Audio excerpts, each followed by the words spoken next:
Probably laying around here from yesterday in the scrap pile, wherever they might have got off to. But yeah, here's. I'm not sure that I made this cut or not, but this is a Brown's gas cut done by hand. And if you can see the amount of slag on there is not as great as what you have there. In other words, I have slag on both sides of this cut, a little bit on both sides, right? This is a cleaner cut. In other words, if you look at both sides of this plate, as opposed to this, okay? All right. Let me get another. Like I say, the idea behind the torch is just to demonstrate what the gas does. Not, in other words, it takes the operator error out of it. Rick's setting up a torch down there, a hand torch that you guys can all try in a few minutes. But there again, like I say, I'm not using oxygen now. All I'm using is Brown's gas. Normally, I would be burning using two cylinders here. I would have two regulators. In other words, I would have more equipment going.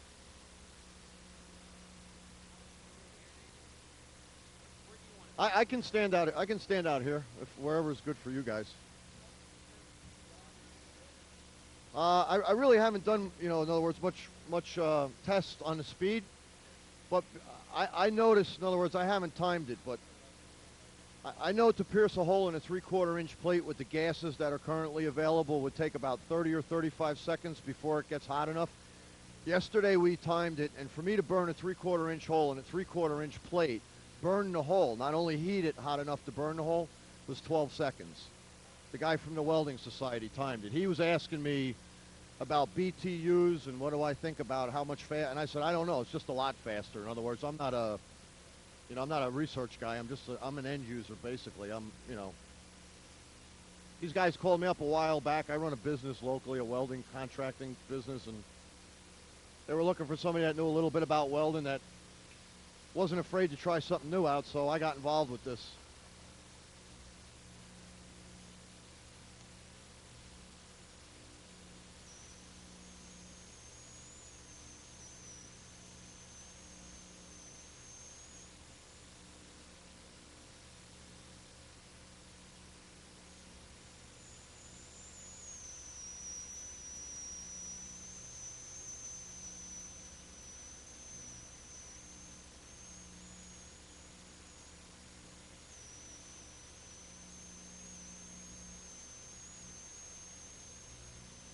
Most of the gases that are out there, in other words, we use this torch with all the other gases that are currently available. You change the tips, but the major difference is the cost. In other words, that acetylene or propane costs a lot more for me to have delivered to my shop and to use. Argon is a shielding gas that's used in welding processes, not in cutting. No, it's not. It's not a. Basically, argon is an inert gas that just keeps the atmosphere out of the weld. That's all. That's cutting. Cutting is a whole different technology. In other words, it's a whole different thing. I'm just going to reach in here and knock the slag off this.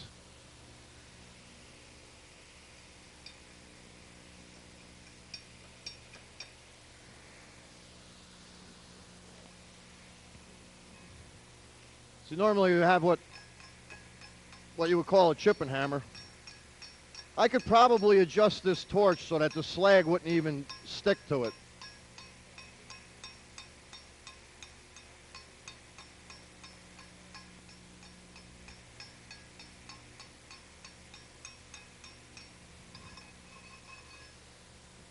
If you guys want to, I don't know if you got that, it's a good angle for that, but as you can see, it's a real nice clean square cut. In other words, there's nothing about that you couldn't really improve on that. That competes with anything that any other gas can do currently.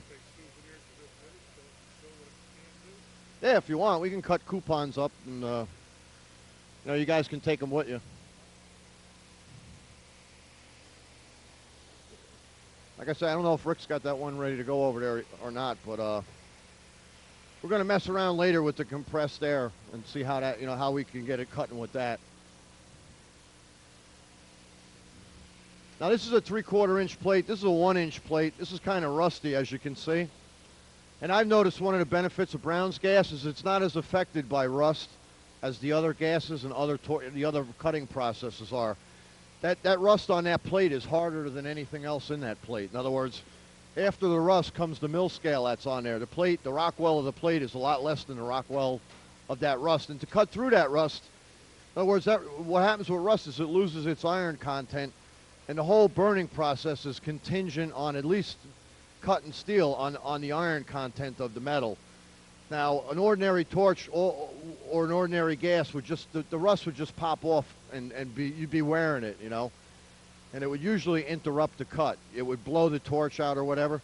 Something about the Brown's gas, it has the ability to cut through rust and scale and in field work or demolition work, salvage work, that would be real beneficial. In other words, we do a lot of demolition, a lot of salvage kind of stuff. And anybody can cut a clean plate nice, but most gases won't even, they won't work on rust. Basically, it'll be flying off on you. Right. In other words, that rust doesn't normally. I wouldn't even waste my time trying to cut that. I would grind that off or chip it off.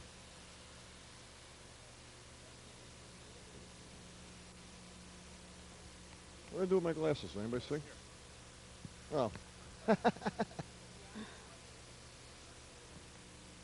sure that button's flipped up. Okay. Okay, I'm gonna. Any questions unless it's on there?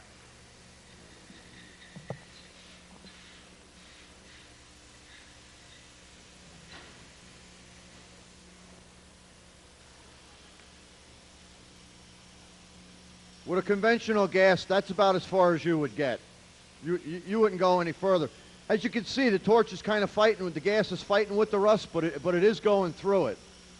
And basically, when you're working with rusty material, you're doing demolition or salvage. In other words, you're not fabricating. Brown's gas goes through rust. I don't know how it does it. It just does.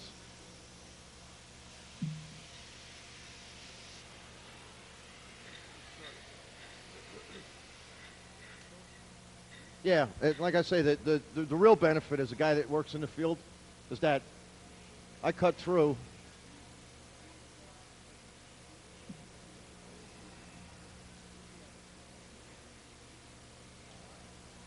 I cut right through that rust and scale. In other words, that you just don't do that with a regular torch. That scale would be popping, and usually what would happen is it would pop back into the torch and extinguish the flame.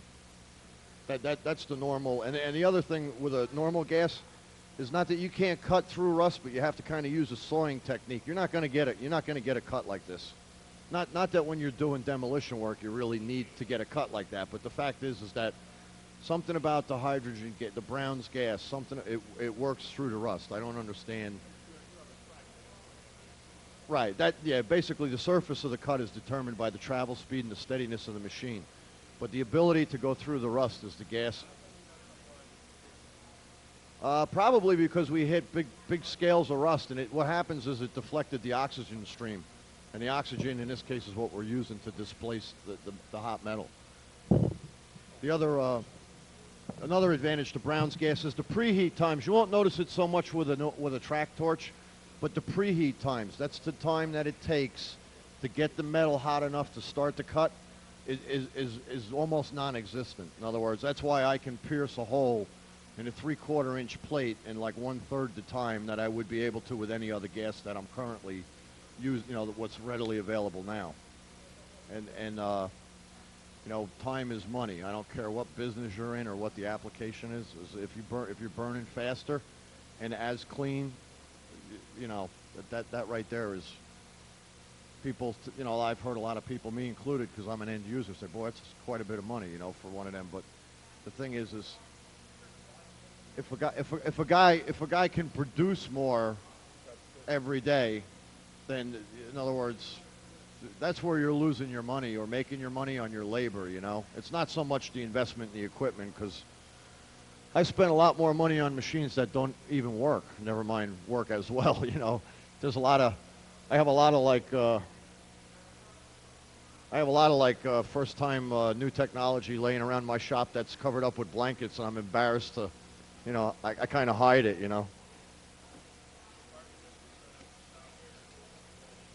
Yeah, we'll try out because this whole thing basically for me has been experimental. In other words, I'm not of a compressed air behind it. Yeah, we're gonna try cutting with the compressed air. Now I was supposed to bring an air dryer, but I didn't. I forgot. In other words, when you use shop air, a lot of times, I know with like plasma cutting technology, you need to have oil-free air. If you're going to use a shop air or a compressor, you need to have. A lot of times they have an oiler in the line because you're running air tools off of it that need lubrication. That oil is not going to work with the oxygen, or it's not going to work with the cutting process. In other words, you just can't mix oil and water and a flame and all of that kind of stuff. You gotta.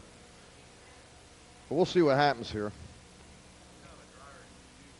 I just use a regular line dryer. Nothing fancy. It's nothing. Yeah. I mean, they have warmers. They have some really exotic ones, But the ones we use in our shop aren't. But I don't have a. We use our compressor for air, for compressed air. A lot of guys are running air tools off of it. We use it just for like gouging metal, and for basically displacing metal, using it with other cutting processes.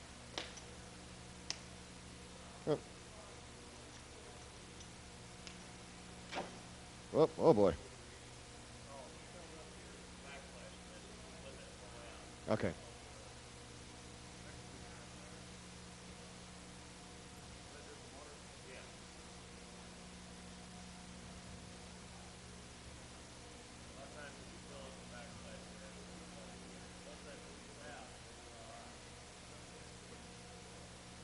Yeah, no, even normal torches will do it because we do a lot of outside work, and the hoses get condensation in them. So for me, it's not really surprising. I've had them. Although, like he was saying, they just refilled the flashback arrestor in the back of the machine.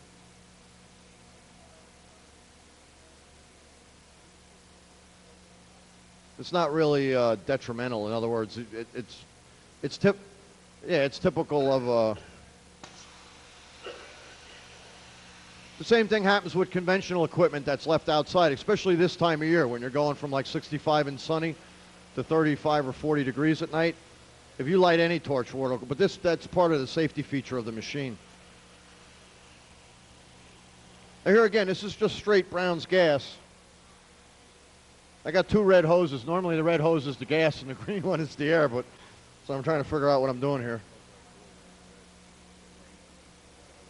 Now I opened the valve on the oxygen here. In other words, normally this would be your preheat flame, this one here. But I'm just opening it so that I get the air up into the torch head when I need it. This knob here is going to control the actual amount of oxygen, or in this case compressed air, that's going to come out. Yeah, this is just compressed air. In other words, the idea being, as long as you don't have a bunch of oil running through here in the line, I don't see that there would be any problem. Because with plasma cutters, we use compressed air. It's the same deal. And as long as it's oil-free air, the problem is when you go into a shop, you're going to have trouble finding places that have compressors that aren't blowing out water and oil. In other words, it's just the way it is.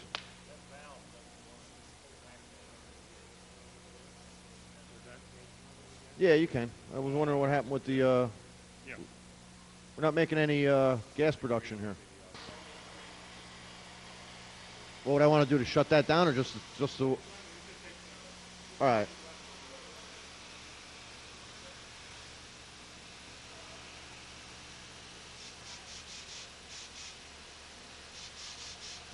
In other words, what we're thinking of now is oxygen and compressed air. There may be some other alternative too, but compressed air, shop air, that's a whole lot cheaper than lugging these bottles of oxygen around.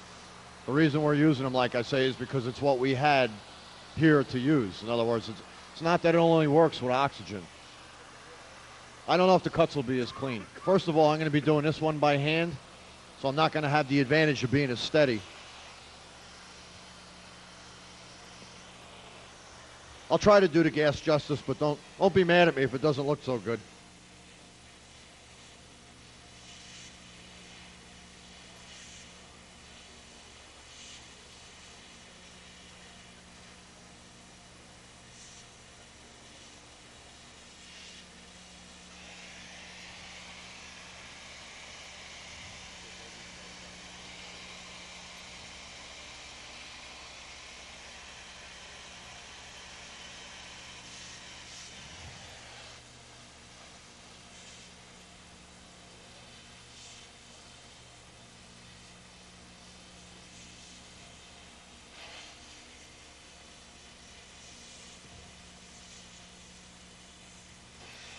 Huh.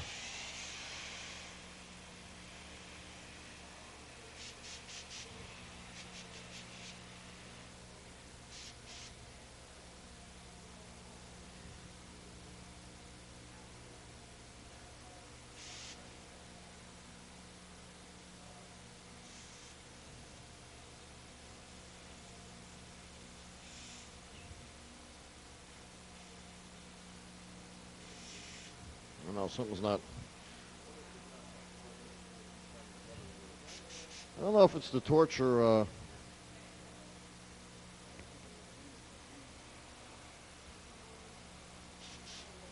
No, we got the. Yeah, I got plenty of gas.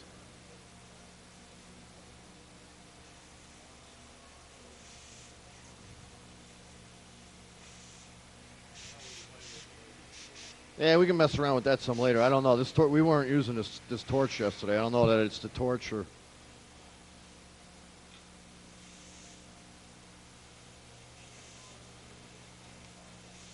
No, something's not operating here.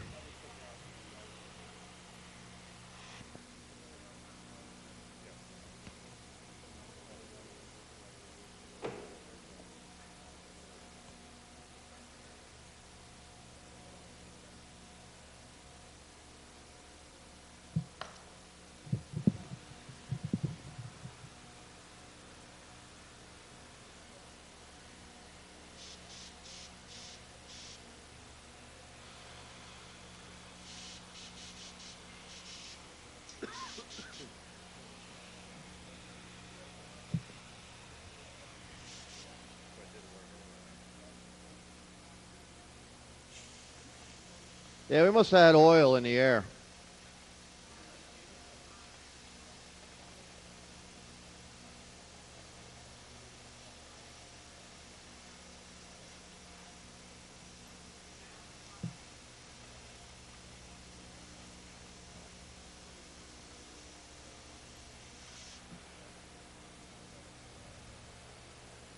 As you can see, it makes a nice clean cut. The cut's going to be as straight as the guy that's holding the torch, I guess.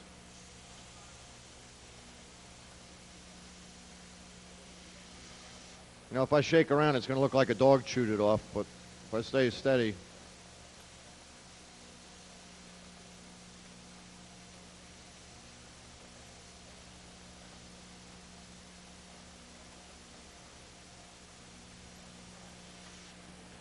I'd like to, while these guys have the camera going, I'd like to pierce a hole. I'd like to show you guys how fast this thing will blow holes. No, that's right. It's not that warm yet. But I'm just going to ask you to leave just open up a little gap right there. So part of the. You made a pretty clean cut there, cleaner than this machine made. Now you're leaning that torch a little bit forward. Right. That'll make a cleaner cut. Can you not lean this one a little and make a cleaner cut? Yeah, generally speaking, that's called the drag angle. That's more of, in other words, the guys that you're going to be basically. My welding distributor, the guys that I deal with, basically what they do when I want a piece of equipment or if they're trying to come by and sell me something, basically they drop it in, they drop it off. They don't even plug it in for me, you know what I mean? And they say, here's the manual, you know, and there's a lot of technique. In other words, welding and cutting, it's a skill. It's not you know what I mean? It's something that's learned, you know. I can cut straight up and down, but if I put a little bit of drag or a little angle into the torch, I know from experience, especially on the thicker sections, that's where you're going to get a better cut. The way the steel, the molten metal wraps around the bottom will help you continue your cut. You know, yeah. This is very forgiving gas. It has a real high. It produces a lot of heat, so I can get away with a couple things with this gas that I wouldn't normally get away with. One of the things I can do is I can, like I say, pierce holes in about 1/3 the time. It's not. It's not that there again. That's not an operator skill. In other words, a guy that can cut a hole can cut a hole. When you start a hole, basically, if you're going to go demo and blowing holes in something, you don't want to keep the torch straight in and out. You're going to have to commit to some angle or other. In other words, when I start blowing through that plate, if I got the torch straight up and down, that molten metal is going to blow right back into the torch and clog the tip up. I won't be able to complete the cut. plus I'm probably going to get drowned in slag. See, if I angle it a little bit, it's going to ramp up before it goes all the way through and shoot out in that direction. But there again, that's more the technique. It's not the idea behind the gas is that the gas pierces holes very quickly. Now watch your eyes now.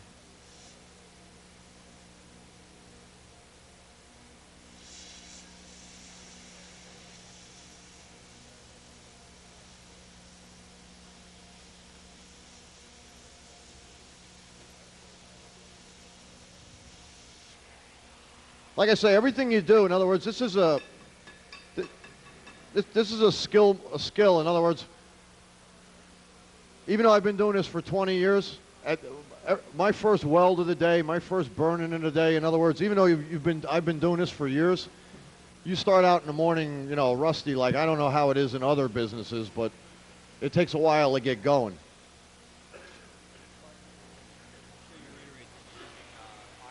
Yeah, right now I'm back to using oxygen.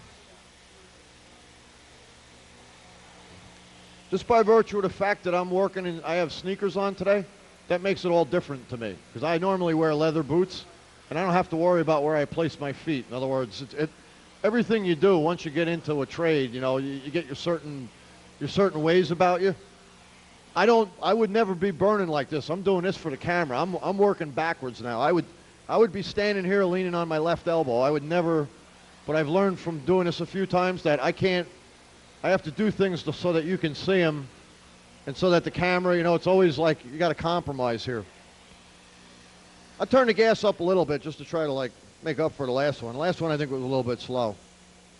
I keep the tip right down in there, straight up and down, and until I get enough heat. And then I'm going to turn that way. Just because if I blow back at those windows, I'll be buying them. You know, I'll spatter them all up. But you guys are going to get some stuff coming in your direction in about 1 second.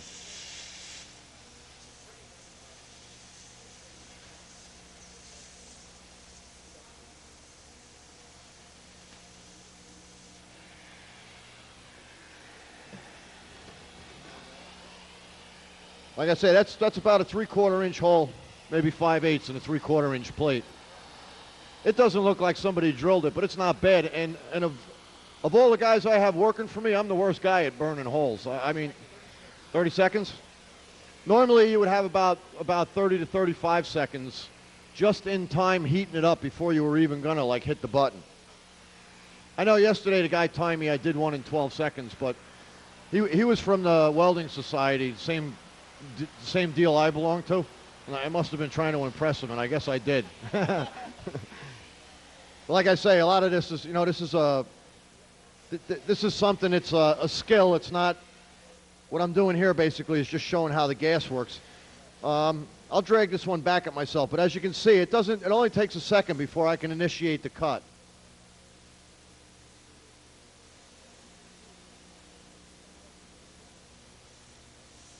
Up.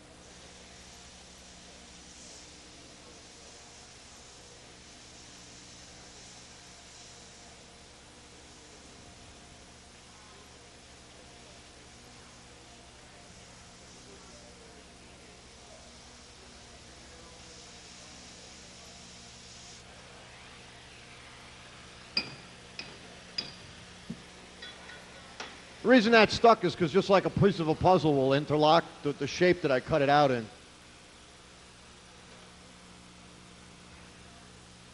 But there again, it's done by hand. It's a good cut. There's nothing, and it's done with relatively good speed. I'm just going to square this plate off, and then I'll let you guys play around with this a little bit.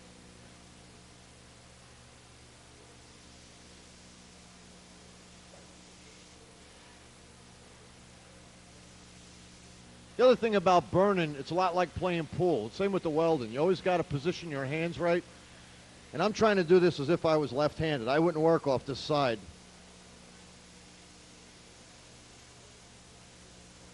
I'm not making excuses. I'm just making excuses.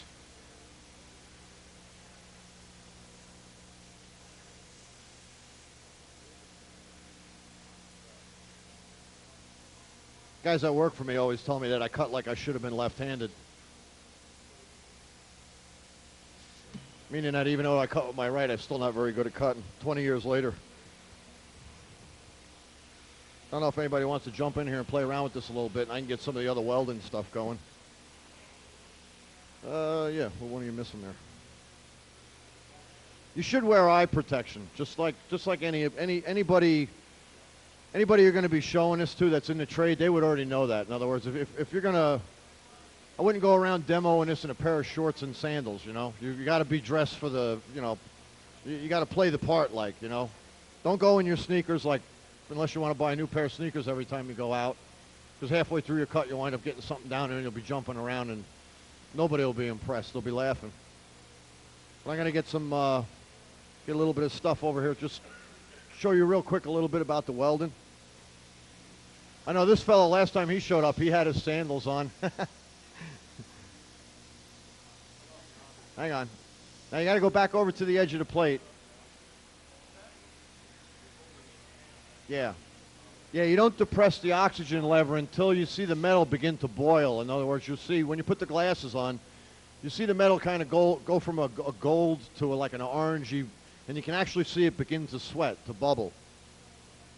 Now, when you go to initiate the cut, you shouldn't try to pierce holes. In other words, that's something that you leave. In other words, your customer, if he's a good torch man, he will have experience in blowing holes. You know, that's not something that you want to like go around and show people. When you start your cuts, start them on the edge of the plate. I usually find it's easier to push away from myself so I can see what's going on in the cut. In other words, in the kerf, they call it. That zone that you're removing, if I'm pushing away from me, I can see what's going on. I can see that I'm getting all the way through the plate. When you start the cut, split the flame on the edge of the plate. In other words, go like 50-50. There's an oxygen hole in the center of all tips. And you center that hole kind of on the edge of whatever you're beginning to cut on. When you see it begin to bubble or sweat, like, you know, get that, like, you have to see it with your own eyes. It's hard to explain. When you see the color change and it begin to like boil or sweat a little bit, then you hit the oxygen button. If you stop blowing through all the way, then you let off the oxygen button again and go back to wherever you let off. Same deal. Split it with the flame and then press the button after you see it start the metal to start, you know, get molten again.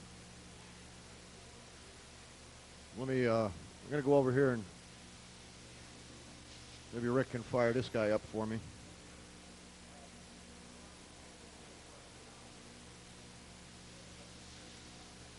Oh, all right, okay.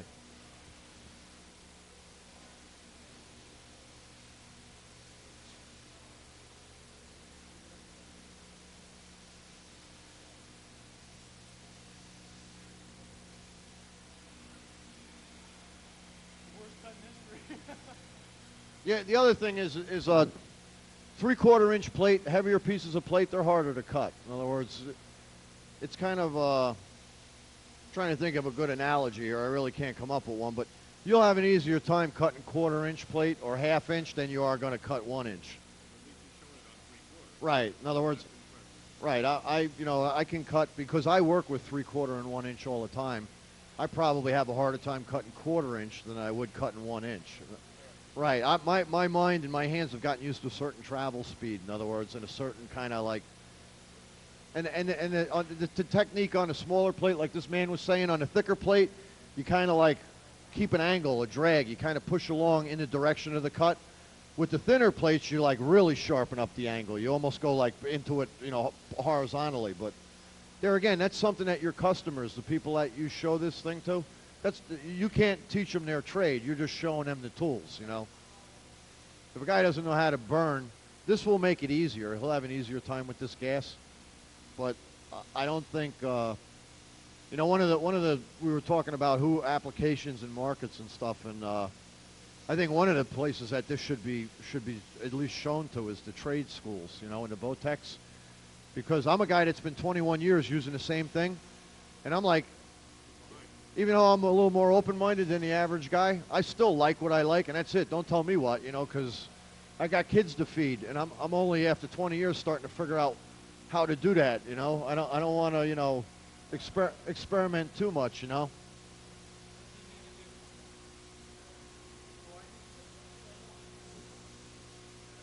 I think if we got him on a thinner piece of plate, he'd have a little more luck. So I'm going to sneak in front of the camera here, get him something a little bit thinner.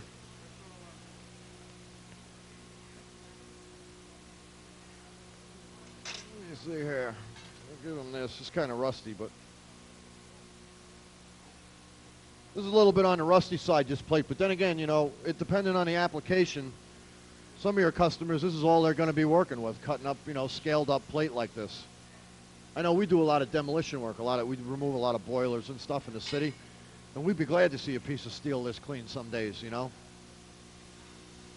The other thing that's great about the Brown's gas is, like, we do a lot of rigging and equipment moving, and they always have everything lagged into the ground with anchor bolts or Hilti bolts.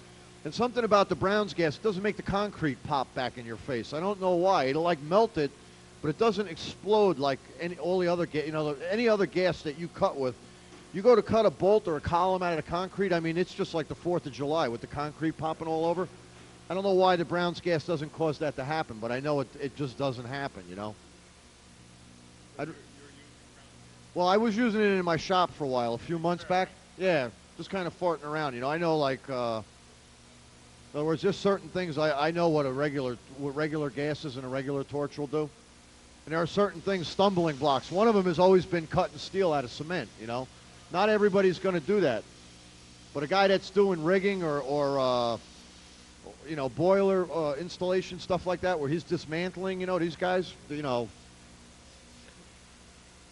How are you making out? We're going to go with something a little thinner. We're going to try him out.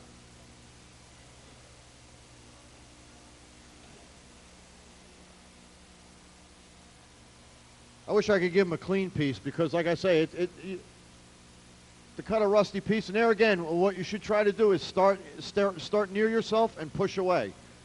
And just like if you were playing pool, I don't know if you play pool, but I'm kind of crappy at pool, but you got to bridge off of something. Don't try to stand in midair.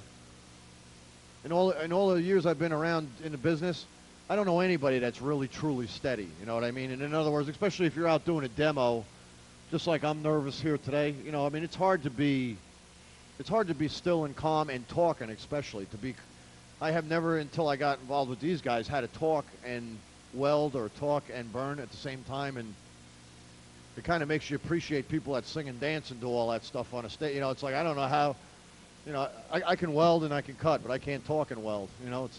Sparky? Yes, sir. Does the angle he hold the tip help when he's heating it up? Basically, when you start to cut, the question was, does the angle of the torch matter? And it does matter a lot. You should keep the torch straight in and out. In other words, square with the workpiece. The reason being is that's when you're going to put the most heat into the piece. If you have a piece of steel and you're deflecting off of it at a 45-degree angle, you're not putting as much heat into that plate. You might think you are because the flame is still hitting the plate. But I know from doing a lot of heating and bending that if you're straight square with the plate, you're putting the most amount of heat into it. That's where you're going to get to the point where you can initiate the cut the fastest.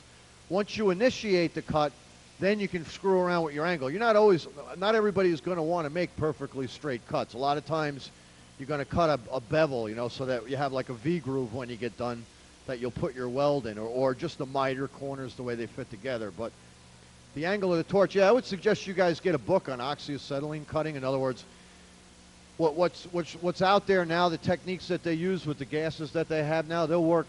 Everything is basically the same with Brown's gas. The biggest difference is the cost saving and the time factor. And the Brown's gas will do things that the other gases won't do. You know, here's a guy who doesn't cutting rusty plate.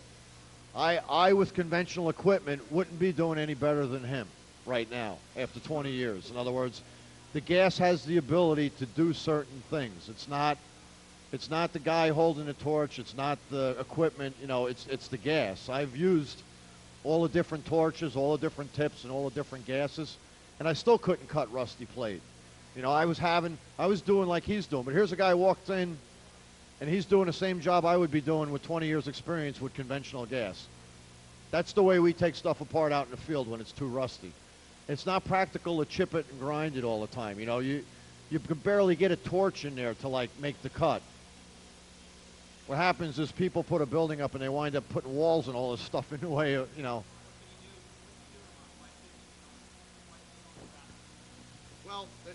the question is, what's he doing wrong, and why isn't he going faster? He's about an inch and a half off. He's about an inch and a half off the plate, and the other problem is that the rust has a much higher hardness than the plate itself does. The rust also has no iron left in it, and the whole burning process, flame burning, is contingent on iron content. Once you lose the iron, you don't have a piece of metal anymore. You have a piece of slag, and rust is not metal. It's the equivalent of trying to cut aluminum or stainless steel with a flame. It's just not going to work. Now the gas will get hot enough. In other words, he should be down closer. He should be almost right on that plate. Once he initiates the cut, he's going to have to move slower. He's going to have to keep that angle. In other words, pushing just the way he is. You're going to have to keep that tip down in there nice. He's getting it now. But it's more of a technique. It's a technique. In other words, there again, when you go buy a book on cutting, it's not going to tell you about cutting through rusty plates. Now, what you do when you go show your customer, you let him pick a rusty plate out and try to cut it. In other words, don't walk in there trying to cut holes for the man. Don't go in there trying to cut steel out of concrete, or you know what I mean. Let him do that for himself. He'll notice the advantages right away. Let him take a piece of steel and heat it up and try to bend it. Let him set his stuff up on one side. Give him a call the day before, like my guy does, and say, "Hey, I'm going by. I want to show you something. Are you going to be around?" And I said, "Yeah, okay, And in other words, if you show me, don't tell me, show me. Let me use it myself. Let me, whether I have the skill or not, that's not up to my distributor. Yeah, let everybody get in there. I'm going to find a piece of clean plate, because this is like trying to run with ankle weights on, cutting this stuff here. Oh, okay.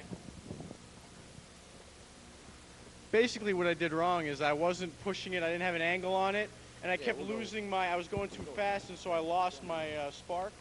I guess it would be. I lost my line, and so it wasn't cutting, so I had to start over again every time. So basically, if you're cutting through something like this, I guess you're going to have to go a lot slower. Yeah, I need my flame closer, and then I have to move through it a bit slower since this is rusty. Well, first of all, you have to get your flame going first and get the sparks going, and then after you get the sparks going, then the oxygen pushes the flame through, and then that's how I did that. As you can see, what a perfect cut. As far as I know, everything we're cutting here is mild steel, or A36 steel, which is structural steel. I have a piece of 2x3/8 flat bar here. I would imagine it also is it's probably just mild steel. It may be cold rolled, I don't know. But at any rate, when I went to school a long time ago, they didn't start me out cutting rusty plate. They didn't start me out cutting 1-inch plate, or even 2-inch flat bar that was painted. But these guys I'm gonna throw this on the table and let them just do a little bit. Yeah, I'll move that track torch out of the way, but we could just take that. Basically, you're not going to be demoing track torches, so it was just a show.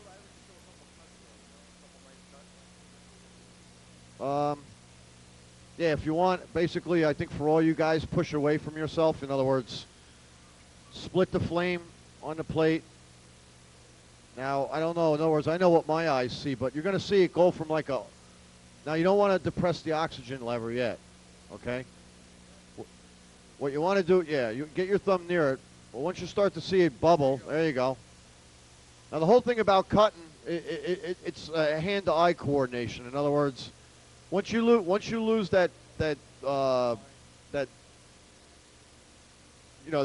molten stage, then you're going to have to back off the oxygen lever again. There again, brace yourself off of something on the table. Let me duck around there and move the track out of the way so they can.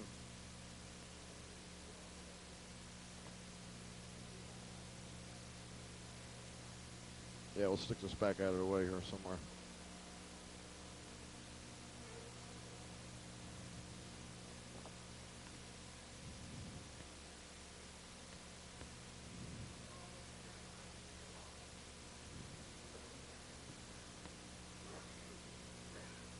Okay, there you go.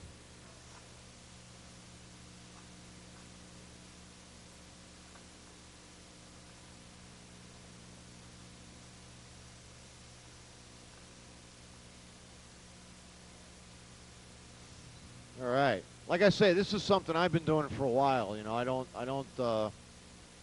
What it takes is practice. In other words, you can learn what to do in about 10 minutes. It's going to take you, you know, a couple of weeks to get good at burning. But my distributor doesn't come in and try to weld aluminum better than I do. What he does is he brings the machine. He said, you know, my distributor doesn't even plug them in. I mean, he doesn't even know how to turn them on. Here's the manual. You read it. You figure out how it works. You know. Basically, with Brown's gas, there's not a lot of adjustment. Normally, with conventional equipment, because you'd be running an air and a gas mixture, you'd be fooling around with a lot of different gauges and settings. With this, basically, you turn the machine on. Like we're using a 2000 over here, so it's been my experience. Is what we do is we turn it on and we cut anything from like a 1/4 inch piece of steel, but probably could cut something thinner. But the thing is we cut anything from like 1/4 inch to 4 inch without ever adjusting anything. We've cut 4 inch. We were cutting 4 inch yesterday, and I don't really know enough about the machine to adjust it to begin with. So I just kind of use the same gas.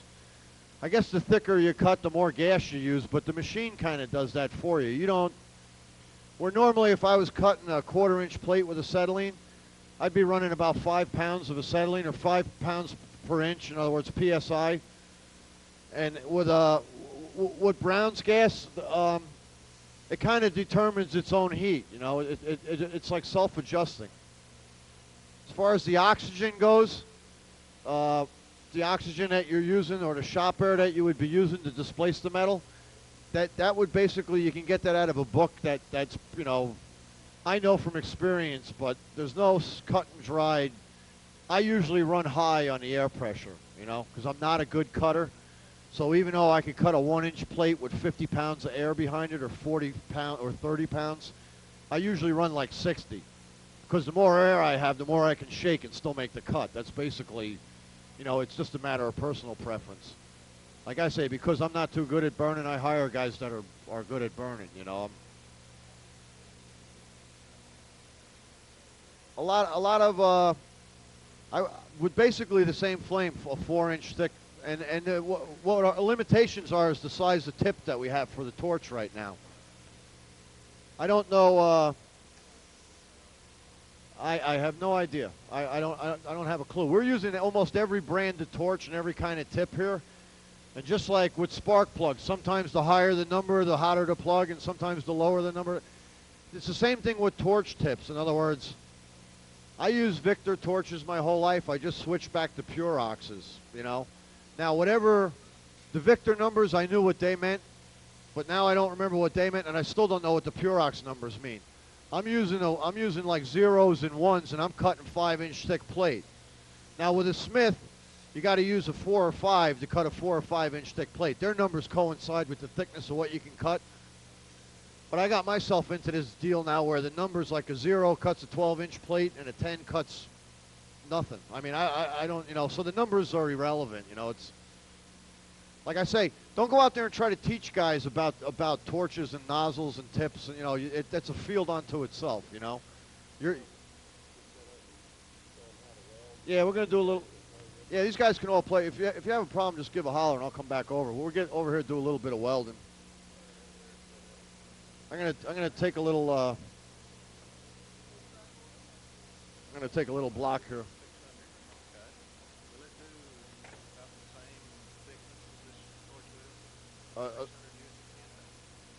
What's the name of it? Oh, those. To be honest, you'd have to ask Rick and those guys about the gas, what the gas production would be. I don't really know. In other words, the distributor that I like the most now, he doesn't come out and like try to weld better than me, but the guy I have now coming by, you know, he does put a welding hood on. He does know what he's, you know, he can show me. He doesn't just have to tell me. He can actually show me, but I don't expect him to weld like I do. You know, I'd be a little bit insulted actually if the guy could, you know, match my welds. I would, you know, I wouldn't. The question was, what are some of the biggest selling points? As a guy who runs a business, I don't have to call up a distributor basically to have gas delivered. In other words, right off the bat, I'm making my own gas in the house. I guess it's like baking your own bread or making your own milk. You know what I mean? It's kind of like, It eliminates. Yeah, I still got to buy my welding rods and my grinding wheels, but I have more control over my welding rods and grinding wheels. They don't like welding rods and grinding wheels don't leak down in the middle of the night and all of a sudden become empty in the morning when I need them. You know, I don't have guys forgetting to turn the nozzle off on the rod oven. You know, it's kind of like one of the biggest problems I have in my business is when we're out of gas. It always seems that the distributor can't get there for like 3 days, or we had a snowstorm, or somebody's sick, or something. You know, and usually, even though we run out of gas at 5 o'clock at night, nobody says anything until 8 o'clock in the morning. You see now. If I have my compressor in my shop and I have my Brown's gas machine, I don't really need to make the phone call in the morning and beg the guy, please, can you get here? We're all standing around, you know. I can't weld because I have nothing to fit together because I got nothing, I can't cut, you know. So that, just on the convenience of that. The other thing is floor space. In other words, you have a big shop, basically you're going to try to peddle these to people with big fabricate. You know, you're not going to, the mom and pop welder guy, he might not justify the cost of one, you know what I mean? He's not going to see the advantages. But a guy that's doing a lot of burning, a lot of heating, and a lot of bending, he can set this thing up wherever his burning table is or wherever his heating and bending operation is, and that's it. He doesn't need 15 bottles lined up on the wall. He doesn't have a kid rolling them in and out, and he doesn't have to tie up his loading dock with a truck delivering cylinders. There's a lot of other things he's still going to need. But primarily what we go through is cylinders of air and gas. I order my rod and my wheels about once a month. I know what I'm doing. I never know how much burning we're going to be doing, but I can order the other stuff. 50 pounds of rod only take. I'm not going to order extra cylinders because I have to pay $3 per month on each one of those cylinders. That doesn't sound like a lot. If I lose one of those bottles, it costs me $180 they charge me. You know, I also have to have those bottles inspected. If I have more than 10 of them in my shop, I have to give the state of New Jersey X amount of dollars more every year to have them there. In other words, it eliminates a lot of different things. You know, a guy who's in the business will realize that. In other words, that he's saving floor space if nothing else. In other words, I'm plugging this thing in the wall and I put water in it and I have gas. Get out of here. You know what I mean? And then you bring one in, even a little one, and you fire it up for him because the little one, it works just like you don't have to drag around. And if he sees that, in other words, you're producing gas in-house, that's the selling point. You know what I mean? He'll understand about the loading dock and about the guys, you know, packing valve nuts and stuff that, you know, it eliminates a lot of problems. You know what I'm saying? Basically, yeah. Well, you're using less oxygen because the preheat flame, in other words, when I go welding now, all I'm going to be using is Brown's gas run through the welding solution. But when I'm cutting, the pilot flame or the preheat flame is just straight Brown's gas. I'm not using any oxygen or any shop air then. Normally, conventionally, you would be using both all the time. And not, that's why when we demo this stuff, a lot of times I leave the torch lit because it's not costing me money. Like if I was buying bottles of acetylene, I'd be shutting the torch off every time. And every time I lit the torch, especially with acetylene, I'd have all them little black dingleberries floating through the air. I don't know, any of you guys that have been around the welding shop, you wind up with that soot floating in the air all the time. I mean, I've come to like, that's part of my life, you know. It's kind of, I look like some days, some of the young guys work for me. We normally turn the gas and the air on at the same time. That eliminates that. But the young guys, they still like turn the gas on, and then they look at the flame for like 10 minutes, and they hold the striker up because in school they tell you to adjust the flame to about the length of it. And in the meantime, it's like it's like the coal mines in there. You know, you can't. At the end of the day, you go home, you look like the coal miner's brother. You know, it's God knows what's going on in your lungs. This is a very clean gas. Also, I got accidentally burned myself with it. It burns very clean. In other words, the burns that you get from the gas, not from the metal that you're heating, but the burns from the gas heal very fast. I don't know why. In other words, I just don't know why. I saw the video where the guy burned his arm, and I thought he was out of his mind. But I was in the shop fooling around, and well, not fooling around, but playing around a little bit with the torch. The phone rang. I turned one way. I left the thing on the table. I like walked right into it and burned my arm. And about 12 hours later, you couldn't even tell that I had burned my arm. I mean, the hair was gone, but it was like somebody put some miracle skin or something on there. I've been burning myself for 20 years, and a burn from a torch takes 2 or 3 days to go away on me. A burn from steel, depending on what kind, will take a week or two. Something about the gas, it must be that clean that it doesn't infect. You know what I mean? I didn't make any effort. I didn't put vitamin E on it or aloe but that's not a selling feature, but it's a side benefit of it. But I'm gonna go around over here. I got to get my side cutters just to cut this. My guys. When I had a Brown's gas machine in our shop, I had it covered with a blanket. I didn't even let my guys see it. I'm not. In other words, it's not my.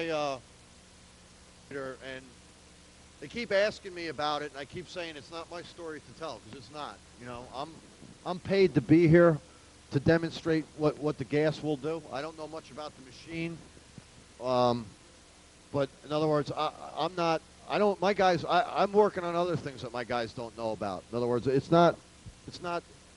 Basically, like I said, it's not my story to tell. You know, if you want to know about Brown's gas, you call Better World Technologies up, and they'll tell you what they know about Brown's gas. I don't know anything. In other words, we had the machine covered up with a blanket, but I also have motorcycles and stock cars in our shop that are covered up too. In other words, there's some things. There's a blanket over it. It's none of your business. You know what I mean? It's kind of like we're not doing a lot of experimental stuff down there, but it's just out of sight, out of mind. You know.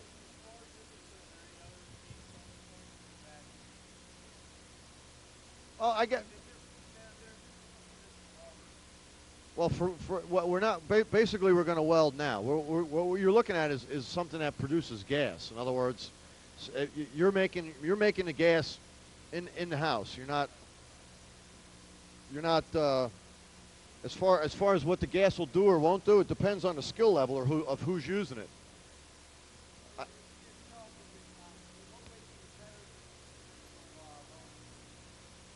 The My question was, in what ways is it better than traditional welders, in your opinion? Well, as far as welders, I mean, that's really vague to just say welders. Why is Brown's gas better than what's out there now? Because I can make it in my shop, because it burns clean, because if I do happen to get burned by it, it's a clean, in other words, it's a safer gas. It gives me more controllability. I'm not at the mercy. It's more forgiving, and it's got. I haven't let in other words, I haven't let other guys use it, but I know that I'm not a real good gas welder. In other words, welding, flame welding is not, it's not obsolete, but it's got very limited applications anymore. In other words, my uncle and my grandfather, our ancestors, they built this whole country with a torch and a welding rod. There's so many other processes out there that this is a gas. In other words, this is not a welding process. Everything that this does, there's something out there that's doing it already. You know what I mean? The idea is the gas, the way the gas performs, and the gas cutting fuel is 50% of the business. In other words, the welding. Before you can weld something, you either have to saw cut it, shear it, or burn it. Before you can bend something, you either have to roll it, put it in a press brake, or heat it and bend it. In other words, somewhere along the way, you're going to have to, in my trade, you're going to have to buy a whole lot of acetylene, propylene, MAP gas, whatever it may be. You're going to buy tons of it. It's a major expense for me. In other words, I spend more on cutting fuels than I do on anything else. Because people leave valves open because it's expensive too. In other words, a day's supply of acetylene is going to cost me. Well, the other day we were on a job using acetylene, and we used $150 worth of acetylene in 4 hours. In other words, that's basically 5 bottles. What they would call not B tanks, but 5 bottles about yo big. But we were doing a bunch of heating and bending. We had them all manifolded together. The guy who was doing the heating and the bending that works for me, he's familiar with using acetylene, so I have to use what he's familiar with. In other words, there's other gases out there. I use propylene when I heat and bend in the field. In other words, my guys aren't trained in using propylene. It's a whole different gas. The equipment's a little bit different. It's not.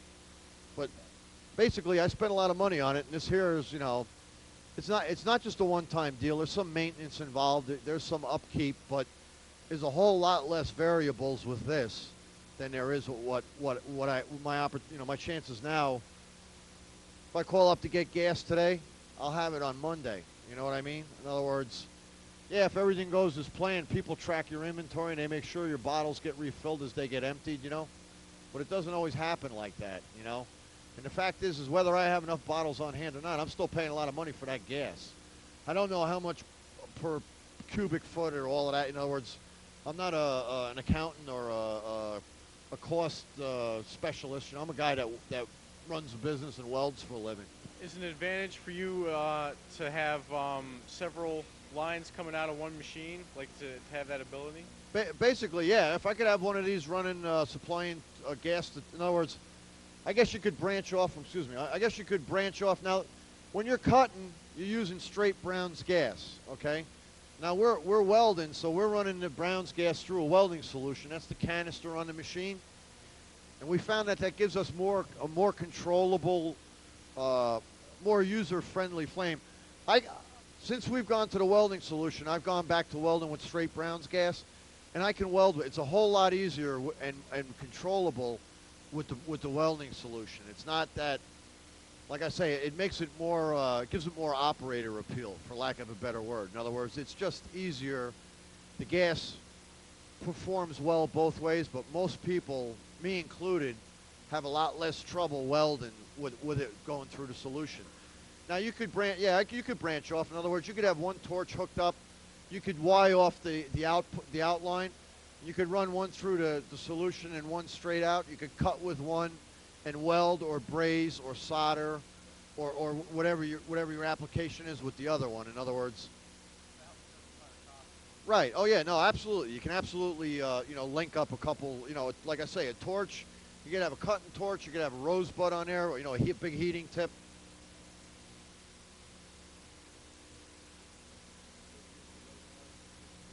No, I haven't used the rosebud. With just a regular cutting torch, you get so much heat. Like I say, I have a rosebud outside. It's just there's so many things that I would like to try. What kind of welding rod are you using right there? What I'm welding right now is 2 pieces of mild steel. Basically, everything we're using here is scrap. Nothing is cleaned or prepared or ground smooth or wire brushed. In other words, you don't normally fabricate out of the scrap bin, But just for demonstration purposes, we're grabbing pieces. It's mild steel. This is a mild steel rod. It's copper coated just so it doesn't rust up while it's sitting around on the shelf. That's all. Readily available. In the industry, it would be considered like an E70S, which is basically a 70,000-pound tensile strength mild steel rod. It's probably a -6, which means it's multiple pass. In other words, I can put bead over bead without having any problems.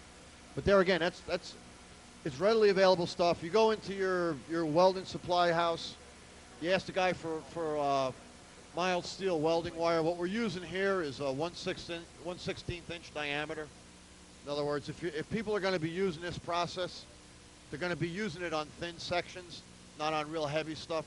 On the heavy stuff, it's welded with a stick or with a MIG welder or a submerged arc. Or like I say, there again, welding is a very broad field. If you're going to demo this to somebody, you're going to demo it on light gauge material with a small rod. I'm using like a number 10 tip in here. The hole in the center of it's about a 1/16 of an inch. Basically that's it. I don't know. Depending on where you get your stuff, the numbers change. In fact, anymore I don't know if it's the computer age or what, but they used to have like one number stamped on there, like 5, and it used to say like number 5. Now they have like, I don't know, MW209. Now whatever that means, some college kid knows what that means, but I don't have a clue. I'm only doing this 20 years. I don't have a clue what that means. Down here it says M8/9. Maybe it's somewhere between an 8 and a 9 tip. I don't know. But all the tips I used my whole life that my uncle and my grandfather gave me, they used to say like number 1, It was so much, I don't know, and it's the same tip, but now they, no, I don't know what it is. I don't know, it's progress. Yeah, it's, like I say, I don't try to understand things anymore. I just wake up in the morning and go to work. I don't know why everything has to be so complicated.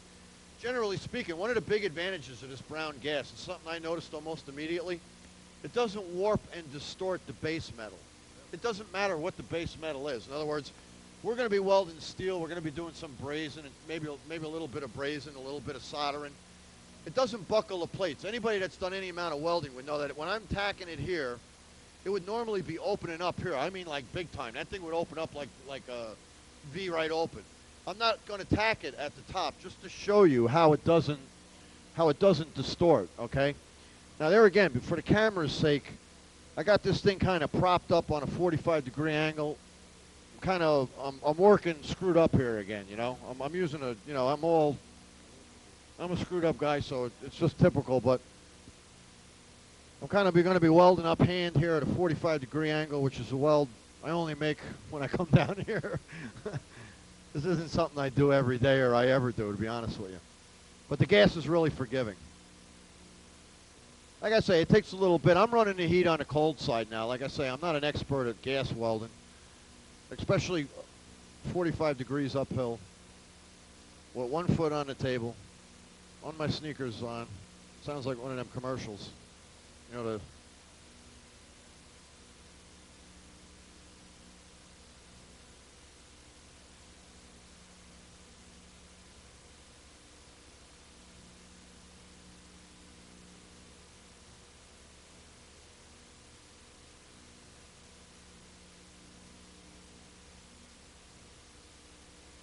there again, I'm kind of holding myself in midair here, which is,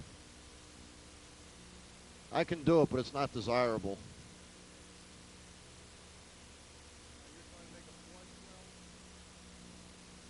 The question was, am I trying to make a flush weld? Basically, I'm just trying to make a weld here because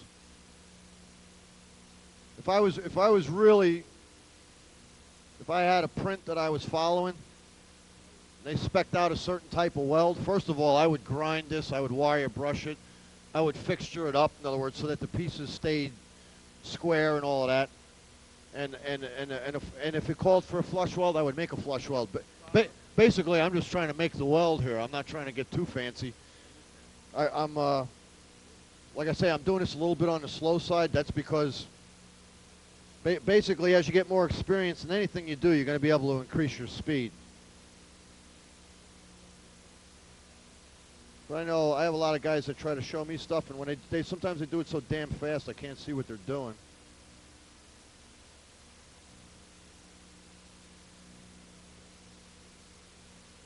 One thing I do know about gas welding is it takes about a month to learn how to do it. It's not something. We'll fool around with it a little bit. In a little bit here, we'll get you guys going. We'll fool around a little bit with it, but I remember back when I went to school, we spent a month, 5 hours a day, 5 days a week, just gas welding. And basically what they use it for is just to teach you the hand-to-eye coordination and the steadiness. Now, it's not the greatest weld in the world, but then again, I'm not the greatest welder in the world either. This isn't something I do all the time. We have a question here. I can just tell. I was going to ask, the Brown's gas machine now, it's a lot more diverse, so you don't have to have as many machines in the shop. Is that right? Yeah, it is multi-purpose. There's no doubt about it. In other words, we've already seen what it'll do cutting, and the fact that it'll cut. In other words, there's a lot of benefits beyond what we're showing you here today. In other words, we're just scratching the surface. Anybody that sees this thing cut is going to love it. In other words, just by virtue of the fact. I mean, if I could make gasoline in my backyard, don't you think that would make me happy? You know what I mean? It's like, it's the same thing. And if with that gasoline, I could do a bevy of different things. In other words, like Brown's gas, yeah, I can cut with it, I can heat and bend with it, I can preheat with it. You say, why would we preheat what? Well, even guys that aren't gonna guys that do aluminum welding, you know. Aluminum in thick sections has to be preheated, always. And I'm not talking like 55, 60, I'm talking like 700 or 800 degrees. People that work with Manel and Inconel, that stuff's got to be up to like 1700 degrees before it's even worked on, you know? Now, a lot of the business is heating, preheating, post-heating. Anybody that uses gas, no matter what their application is going to like it. This is a gas you can cut with, that you can weld with. It's a gas that'll burn lag bolts out of concrete. It'll heat up rock in crusher jaws hot enough to bust it so you can get your crusher freed up. And I mean, it can. There's a machine. There was a machine up on the hill up there, but those guys get rocks jammed in those idlers all the time. Same deal. You take a regular torch, you heat it up with a torch, and then throw a bucket of water on it. You know, and usually it's not the safest thing in the world, but it works. And the rock will be popping at you while you're heating it. You know. Now, in other words, depending on what your applications are, where you live, and what you do, what your guys do, you know, is going to depend on how you're going to try to sell this. You know. Right. So a lot of people might have a lot of different machines in their shop, and this could replace Right. a lot of them. Basically, Instead of having a lot of machines, you can just have the one. Basically, what they're going to have in their shop is a lot of cylinders of gas, some kind of gas, be it MAP gas, propylene, acetylene. In other words, they're going to have a whole bunch of gas, and that gas is a consumable. In other words, you're going to empty those bottles, and you're going to have to roll them out the door, put them in the empty bin. Somebody's going to have to load and unload them. You know, in other words, that's the way it's always been. People are willing to do it because that's the way it's done, you know. But if you give them an alternative, if you give them another way, you know, if you show them that it'll cut, not only will it cut, it cuts excellent, you know. Not only will it heat, but it heats faster, and it heats cleaner.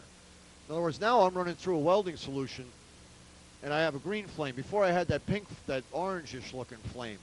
But that orange flame, which is just straight Brown's gas, it doesn't put anything into the atmosphere. In other words, it's a very controlled flame. If you have MAP gas and all you do is turn the gas on, it's waving, it's all over. It's very unstable. The gas is very light, and it's just kind of all over the place. Until you put the oxygen into it, you have no direction over the flame or no control. Brown's gas is just the gas when you're cutting. When you're heating, it's just the gas. You're not buying oxygen. The guy who's doing a lot of preheating, and if that's all he's doing is aluminum and he's using a torch to heat it, he can throw away all his oxygen cylinders. He can send them all back, you know. It doesn't sound like a big deal, but when you have a whole wall full of cylinders, it becomes a big deal.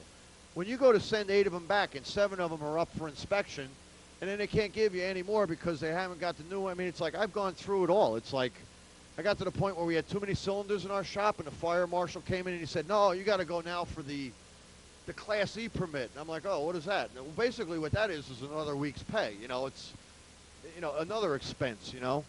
But the thing is I need to have those cylinders because I have that many guys out. I'm using that much air and that much gas. You know, I need, especially on the gas end, you know. I can get away with using a compressor, but I still got to come up with the heat from somewhere, you know. But there's a lot of benefits other than the fact that, you know, it's clean, it's safe, and it's in the house. And then nothing else gets as hot as this, right? Because that can sublimate tungsten at 13,000 degrees. Yeah, I saw that in my shop. I saw it in the video first, and then I saw it in the shop. And, you know, I don't know much, you know, but I know a tungsten burns at what, 10,000 degrees? 13,000 degrees. 13,000? That's pretty freaking hot, you know. I mean, I don't know what that, you know, when you break it down into, like, BTUs and all of that stuff, I don't know. In other words, I'm not a research guy, you know. I haven't, like, put Brown's gas on here for 30 seconds, measured the temperature, taken MAP gas on here for 30 seconds, measured the temperature. All I know is what I see. You know, I'm a show me guy. Don't give me a spec sheet. You know, you show me how much faster it cuts. You show me how much cheaper it is to use, you know.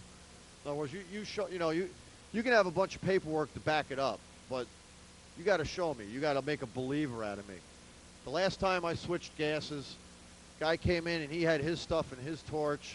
In other words, I let him bring his own stuff, and I had my stuff in my torch, and we went side by side, and the man buried me. He just absolutely, he brought this propylene in, and he said it burned hotter, cleaner, and he was right. He didn't show me, he sent me literature for 6 months, and I just kept like, you know, none of it had any nice pictures or anything. I just threw it all away. And then finally he kept, you know, but you know what happened to that guy? That guy got me using it. Now everybody's using it. Now it's like the gas of choice. Well, I'll tell you what, it still ain't Brown's gas because I'm still having it delivered. I'm still buying it. I'm still at the mercy of a distributor, you know what I mean? In fact, I bought the cylinders outright. Instead of leasing them, I tried something new, you know, this lease stuff. I'm getting tired of that leasing thing, you know? So now I try to buy the cylinders. This way when the guys lose them, I'm just out, like, the money I paid for them. I don't have to, like, get back charged, you know? But, you know, he showed me. He came in side by side with me. He heated up a piece. Took him like half the time, and I'm thinking, boy, here's a guy with a pair of like slacks on and a t-shirt, and I'm here with my leather jacket and my big old rosebud, and he cleaned my clock. His gas beat my gas. It wasn't my gas, but what he showed me beat what I was using and have been using and are still using a lot of times. In other words, it takes a while for people to change over. You know what I mean? In other words, there's a learning curve to everything. You just can't expect the guy, walk in, show him the machine, and that's it. He's going to like plop his money down and run out the, what's happening here? Oh, I got my headset falling off. Using this. If it's good, it sells itself. You know what I mean? Now, you're going to run into a lot of the old dog not wanting to learn new tricks, but it's up to you to learn the machine. In other words, let him know his trade. You can't teach a man his trade, You can't walk in there and say, hey, stand back, buddy, watch me cut this plate. But, you make let him cut, get his stuff set up and bring your stuff in. I would suggest get your own torch, you know what I mean? Get your own, get your own stuff. If he wants to, in time, you can, I'm going to just shut this down for a second. And just give me a second to fix my operation up here. I don't know what you think about these valves they're brass, okay? You don't have to like turn them like you're locking your house up. In other words, you just snug them. But the idea is to do it quickly, not to let the flame spread back down the torch body. Just shut it off, just quickly. You don't have to crank it like, yeah, just basically the one that the hose, most of them are only hooked up with one hose on them. But basically, you just open it up, you light it. Now, depending on the thickness of what you're welding, you might want to adjust this a little bit. I basically, like the machine stays set the same all the time. As far as I know, we just pretty much turn them on and off. The gas production is based on what you're welding, the thickness of what you're welding or cutting. When you see a guy cutting, you'll see him using a lot more gas. Right now we're making like 320 if that's the machine we're using. But when you're welding, what you try to do, and like I say, this took me, I think we spent a month on this in school initially. And even at the end of the month, I was still no good at it. And I was glad that my career wasn't going to be based on gas welding. In other words, I knew I was going to go work with the iron workers and climb steel and stick weld like structural steel together because I'm not a gas welder. I know somewhere around here I have my glasses. Can I steal my glasses back from me there? What? Thank you. Like I say, a lot of guys will do this bare ride. I don't, basically I can't see. I used to be able to do it bare ride, but I guess I did it too much to the point now where I have to wear glasses.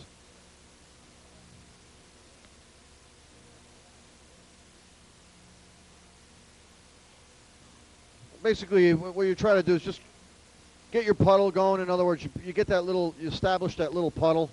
I might have the torch turned up a little bit too much here. But you get the puddle just like you were when you were cutting. I would suggest if you guys haven't tried cutting, try that first.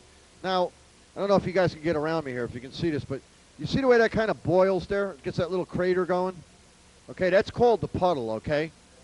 And what you do is you get that puddle and then you dip that rod into it, okay? Now, the idea when you get all done here is if you took a roll of nickels and you unwrapped them and laid them out, what you're trying to get when you make a weld is something that looks like a roll of dimes that's been opened up and laid down. In other words, it's going to be puddle, puddle, puddle, puddle. It's just one right after another. Basically, yeah, you're going to dip. There's a technique like I use. I go back and forth. I kind of seesaw back and forth. But there again, it's just something that I do. It's not.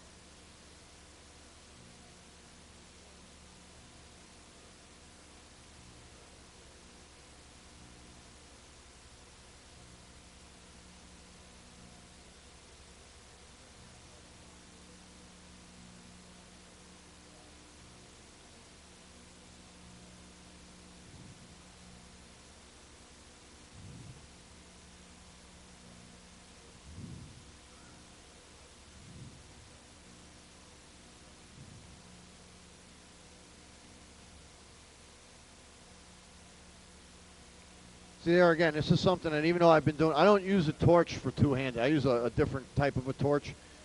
But this is something I've been doing for a long time. And even though I've been doing it for a long time, when I start out, I go slow. If I did this for 20 minutes, I'd be zinging. I'd have this torch cranked up and I'd be going like this. I mean, it would be, the motion would be much more obvious and quicker, but you wouldn't really be able to see what I was doing. Also, when you guys start doing this, rest your elbows on the table. In other words, get yourself set up like this. This hand is not as critical as this hand. In other words, this is what's putting down the metal. This is what's going to show. This is just making the heat. Basically, yeah, you're in and out. Once you get that puddle going, now it's going to take another minute to reestablish it here. In other words, I got to get the heat going again.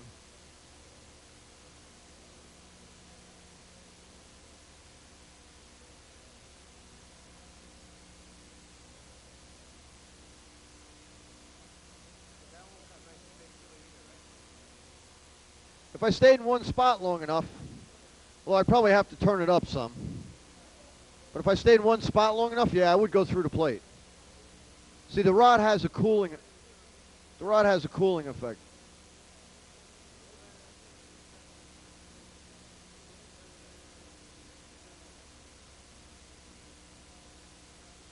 Yeah, like I was telling these guys, you don't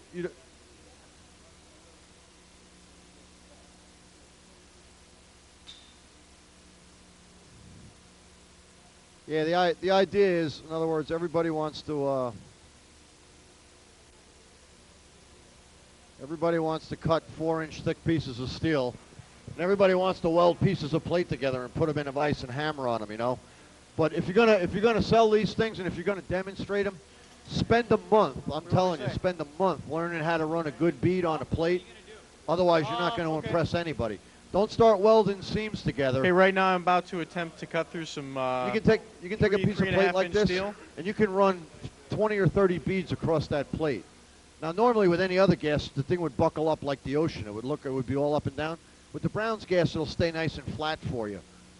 But we've had almost everybody that come in here. They want to start joining two pieces together. In other words, unless you guys are trained welders, don't go out and do that. In other words, let the guy set. Yeah, you get it set up. Get good at running a bead, and then you can pass it off to whoever you're demonstrating it to, and then let him use it, and explain to him that there's a learning curve. That this is a little bit different than what he may be used to.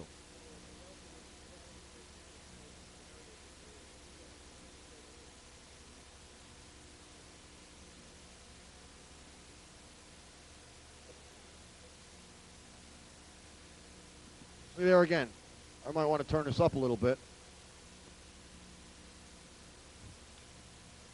Although I was okay over here because I was elevated. What's happening now is I'm on this plate, so I'm starting to have, it's like a heat sink, correct.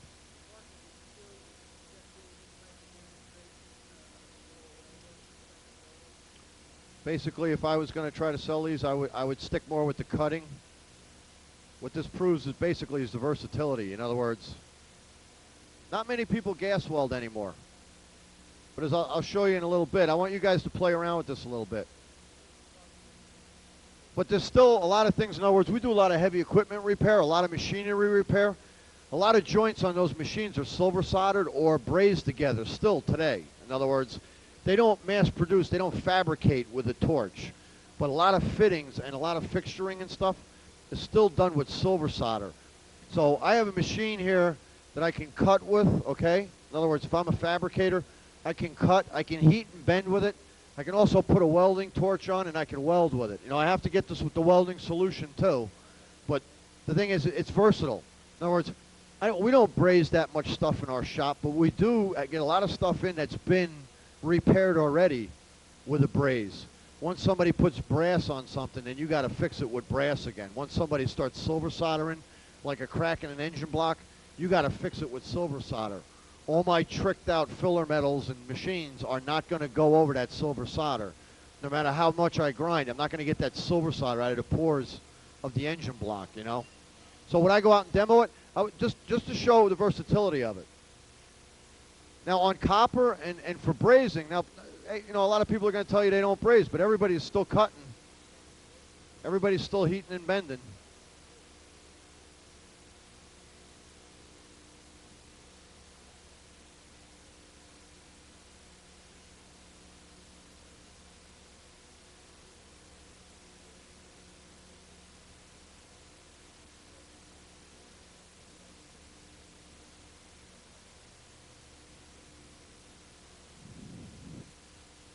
Like I say, it's not the most beautiful weld in the world, but we're working on an oily, dirty plate. But the idea is, like I say, is just to learn how to control a puddle, just to be able to show your potential customers. Because in school, in all the trade schools in the Votex, as far as I know, the first thing you still learn is how to gas weld. They don't do gas welding anymore?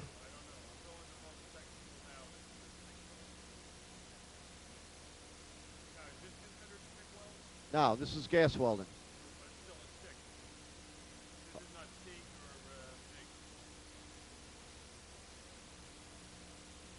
No, this is gas welding. In other words, there again, TIG welding stands for tungsten inert gas. It's also not the proper term anymore. Everybody used to call it heliarc welding. That's not the proper term anymore. No, I wouldn't get too wrapped up in that. In other words, if you want to buy a book on welding, it's like and know anything, it's about 600-700 pages long. It's called gas tungsten arc welding now, GTAW. Okay, it's not TIG, it's not MIG. MIG is metal, gas metal arc welding, GMAW. This isn't stick welding. We all call sticks. Well, I got some out in my truck. Sticks are welding rods. That's arc welding.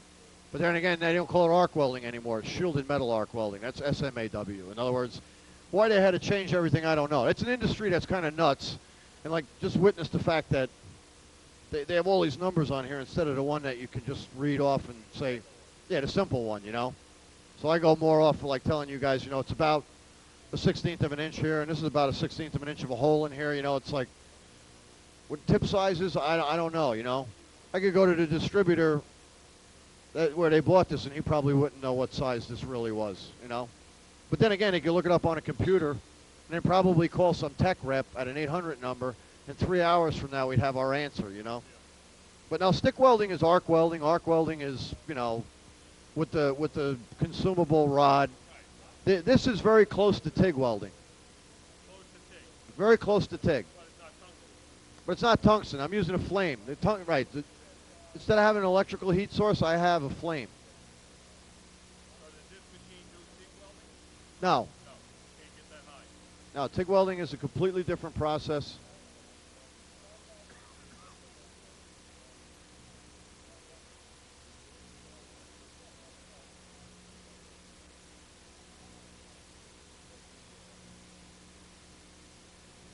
Like I say, when I went to school, the idea behind them showing me how to gas weld was just to get the hand-to-eye coordination. Not right. In other words, what happened after that is for like 12 years, I welded only with my right hand. And I used to use the left hand that they spent all that time training me to do this with, just hanging on to the building or the bridge, whatever it was, you know, basically, or my beer. Yeah, especially the beer. But in other words, I had, for the life of me, could never figure out why did we spend a month. Because welding is a knack. It's not a God-given right that everybody knows how to weld. You know what I mean? It can be a learned skill, but either you can do it or you can't. In other words, a lot of guys you go to school until you're 100 years old, and you're never going to get it. You know what I mean? Some guys are good ping pong players, good ball players. You know what I mean? It's kind of like, yeah, you can practice and get better, but if you don't have it, you don't have it. You know, the gas welding was a way of just discouraging the guys that weren't, I guess, coordinated enough to really be, you know, to consider training, you know. Like I say, we're all spending a lot of money to go there. I was anyway. A lot of the other fellows, the unions were sending them, and I was only, you know, 17-year-old kid, but I know it was a real good school. I knew what I wanted to do for a living. They spent a month teaching me how to do this, and I knew, because I had brothers working on a pipeline up in Alaska, that I wasn't going to be gas welding any 16-gauge plate together. Like, what have they got me doing this for? But 15 years later, when I started fixing molds and dies after I broke my back for the second time iron working, and then I went out doing repair work, started my own business, and I went back into the two-handed welding. Then I was glad that in Pittsburgh in 1976 I learned how to do this gas welding. In other words, I can fix anything with a torch. In other words, with a flame torch. I can cut with it. Yeah, I mean, I can go buy a machine that welds stainless. I can buy a machine that welds aluminum. I can buy a machine. With the right rods, I can weld everything with this torch. With this torch. Well, with acetylene also. In other words, the filler metals for many, many years, this is all we had in this country was a flame torch, you know. In other words, now we have all this other stuff, but basically all the other equipment I have in my shop, my uncle and my grandfather could fix more with a torch than I can with all of the crap I have in my shop. You know, I mean, it's just, they were welders, just welders. In other words, my grandfather died, he spelled black B-L-A-K or something, you know what I mean? These guys could weld. In other words, they welded. In other words, there's a whole bunch of other stuff I can do besides weld. You know, I know how to do computers and how to spell black, and you know, I build stock cars, and I do all kinds of stuff those guys never thought of doing. You know, but they were real cut and dried welders. You know, a lot of these welding rods we have here are from Eutectic. My uncle and my grandfather worked with Eutectic for years, developing these rods. You know, for the gas welding processes. But the idea here is that I think the major selling point, I mean, it'll weld, but the fact that you're producing your own gas. I don't know what you're using that gas for, whether it's cutting or welding or heating or bending. You're making your own gas. You know what I'm saying? If I'm, you know, like I said before, if I could make my own milk, you know, I buy a couple gallons of milk every day. I got little kids home. If I could make my own milk, if you had a machine, yeah, I mean, it's just. Yeah, well, yeah, but then again, you know, I mean, how inconvenient that is, and you got to feed the cow, you know, and you got to have room for it. This takes up less room, and you know, I mean, you got to set it up with the caustic and all of that, but you know, you put water in it basically, and I know as time goes on, more and more things will be adapted to this gas. In other words, it's not going to go away. You know, it's a happening thing. That's why I got involved with it. I think it's kind of neat, you know, that. These guys ran into a bunch of people that didn't want to, like, this will never work, this is no good, well, I don't know, I guess we don't, there was a bunch of, you know, doom and gloom around here a while back, and it's not, there's no reason for it, you know. People are saying, oh yeah, but what about this and what about that? Yeah, well, you know, you gotta work, there's more to be learned, there's always more, you know what I mean? But why wait 5 years to get involved? It'll be, you know, why read about it in Popular Mechanics, you know, 2 years from now? You know, it's like people will tell you, oh, yeah, 30 years, 100 years ago, it was, you know, electrolysis or whatever it is was developed. Well, yeah, you sure can. That's why you guys are here today. Oh, yeah. In fact, right now, it's producing nothing. It's producing about 300, I guess it's producing about 1/6 of what it's capable, not even. You could basically... Yeah, basically, that's a good question. Is what kind of gas is the machine producing, like volume-wise? Well, right now, for this application, looking at the meter on the machine, you would be able to run 6 of these torches off of that machine right now. 6 of them, yeah. In other words, that's a 2,000, yeah. In other words, you could run, so there again, you wouldn't have 6 bottles of acetylene and 6 regulators. And you would have to have some kind of manifold, in other words, to branch off. And because you don't have to adjust your pressure like you normally would at the regulator with acetylene, because you're just coming right off the machine and the guy is just turning the torch up or down a little bit, you could branch off 6 ways, Y off that thing. You could have a half a dozen guys working off of that machine. Now, if you're cutting thick sections and you're using more gas, obviously you're not going to be able to run 6 torches, you know. But 3 or 4, yeah, I don't see, you know. Yeah, the question was the adjustment. Yeah, all the adjustments that I make are just at the torch. In other words, there's a knob on the torch. I turn it up a little bit or down a little bit. Sometimes I want to slow down with a little less heat just to show a little better, you know. Sometimes I want to speed up a little bit. Now, generally speaking, when you're doing this gas welding, you're only going to be using about a 4 or 5 lens.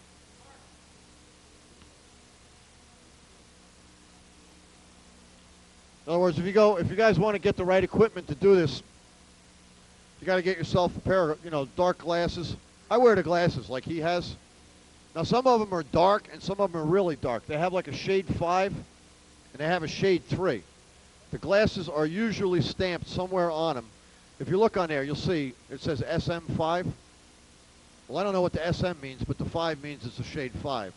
On these say Z87X5. But in other words, there's 3s and there's 5s. You want 5s for cutting and for welding. 3s are a little bit too light.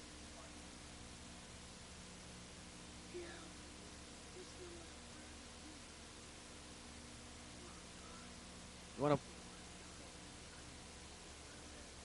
Okay. Right, right. I've seen these. I always wanted to play with one of these. Yeah, this is a guide that hooks up to a torch. It's a $35 gizmo, and it basically makes everybody's hand steady. What I do a lot of times is I'll take a piece of angle iron and I'll clamp it on there. All right, okay.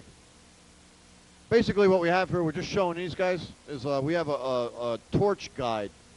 I'm told that it costs about $35. And if you're going to go out and demo the Brown's gas for cutting applications, you might want to pick one of these up. It'll basically these 2 wheels will give you the tip standoff. That's the distance between the tip and the workpiece. And then they have a little guide over here that you can run across the edge of the plate to give yourself a nice straight cut. If you don't have $35 for one of these, get yourself a piece of angle iron and a pair of vice grips, because everybody has vice grips. You can do the same thing. You clamp the angle iron on there. You drag the nut on your torch right along the edge of the angle iron.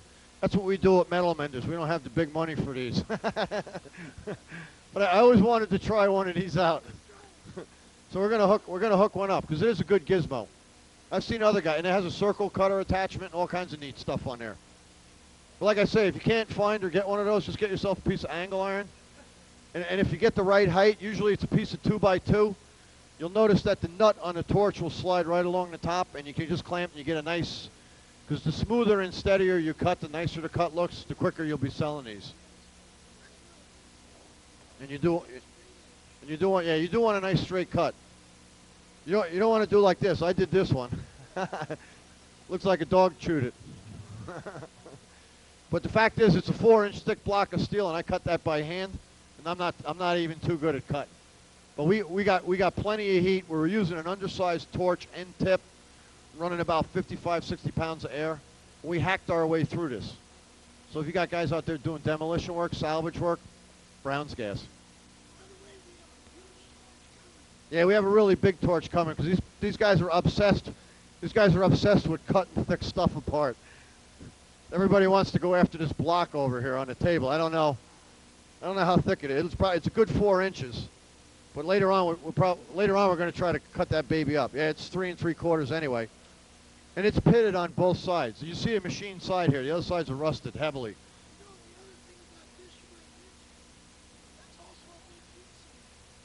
Oh yeah. In other words, to get enough preheat to get something like this to start the cut, you're talking about 5 minutes with acetylene on the edge of a block like this.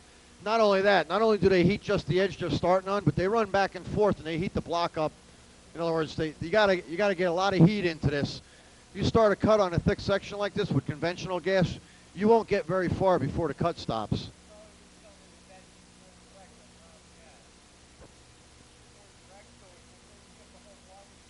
Right. It's got Brown's gas is a hot. It seems. I don't know. I haven't measured the temperature of it. I'm just kind of demonstrating this stuff here, but it's a hotter gas. It has a more defined heated zone. In other words, because you don't have to stay in one spot so long to get the heat you need to cut or to burn or to bend, you're putting less heat into the base metal. In other words, if I'm trying to warm this thing up to 500 or 600 degrees with a conventional torch, by the time I get 500 degrees on this corner, I'll be 350 degrees back here because I'll be sitting on this thing for 5 minutes.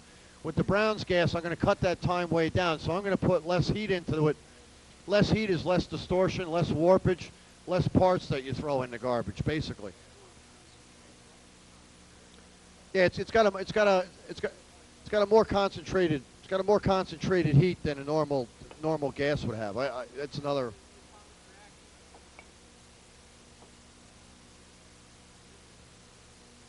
These guys are talking atomic reaction. I'm going over here.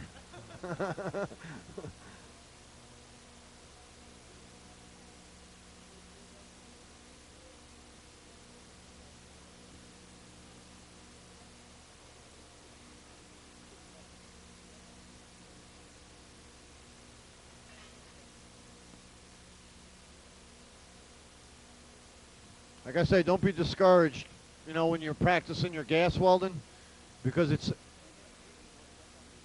well, what happens, yeah, if the rod keeps freezing in the puddle, that means that basically you don't have enough of the puddle's not quite big enough. And what you have to do is you have to dip into the right part of the puddle. If you get yourself a book, they have books. I was going to bring one down with me, but for like $3 or $4 at a welding distributor, you can get a book on oxyacetylene welding. In other words, the conventional gas welding. You go to most any welding distributor. In other words, well, I wouldn't say all of them, but some of them. The guy I'll contact Rick. In other words, you can order these through the mail too. These books, they're only like $3 or $4. Because I have like a whole library in my shop, because I have a lot of, I don't hire guys out of welding school anymore. If you know anything about welding, don't come by my place looking for a job, because I teach them. The last kid I got that was worth anything, he was a marine mechanic for like 6 years. You know, the other guy, he built stock cars. He was an engine builder. It's like, seems like these kids in these tech schools, they come out, they know more than I know, like day one, you know, and they have nothing but like bad habits. You know, they've learned everything wrong. But you can get yourself a book, read the book. It'll explain things. It'll have diagrams and pictures. It's like $3 or $4. You know, the pictures are worth, you know, a lot of but practice is the name of the game. In other words, you can read that book in 2 hours, but you're still going to need a fair amount of time to like get the hang of it. Like I say, it took me a month. It took me a good month, and I'm still no good. You know, it's not my thing. Thank God I found other welding avenues to go into. We do about 98% of our work outside the shop. Yeah, we do mostly, unfortunately, we do maintenance and repair welding. And in the wintertime, a lot of equipment is rebuilt, a lot of plant. In other words, there's a lot of quarries around here, asphalt plants, they shut down. We do most of our work out in the field. In other words, my shop is basically a big storage cabinet is what it is, you know, and it's full of like projects, you know, like stock cars, motorcycles, drag bikes, you know, all our toys. No, there's not much going on in the shop. This isn't a very industrial area around here, as you can see. It's pretty much, we're out in the country, and the reason I live out here, you know, first of all, I like it out here, and our trade, we start early in the morning, so I can get to Newark, New Jersey, or to Patterson in a half hour, 35 minutes at 5 o'clock, 6 o'clock in the morning. And I don't really want to live in Newark or Patterson. I'm originally from New York City. I spent a long time getting out of there, you know. Nothing against those places, but in other words, my kid, I just don't want to live there, yeah. Oh, look at this. All right, now we have this guide set up here. Doesn't look like it was too hard to set up. Just some set screws on here, but I guess if you guys get a hold of one of these guys at Brown's Gas will know the address to get a hold of one. But they'll have the little instruction book on how to use it.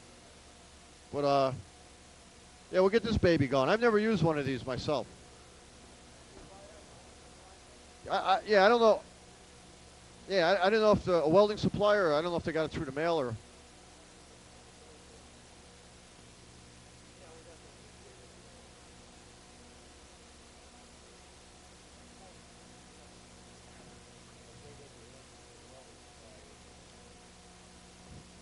Yeah, that's a local.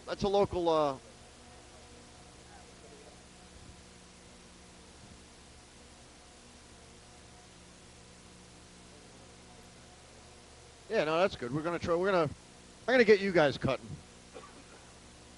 Like I say, I've been cutting for a long time, and I'm still no good at it. So I kind of give up on myself. I'm a lost cause.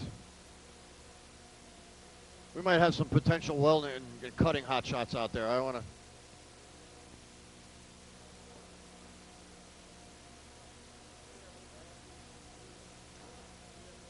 tell you what. Why don't we just we'll go after maybe we'll go after the edge of this guy. Something that we can.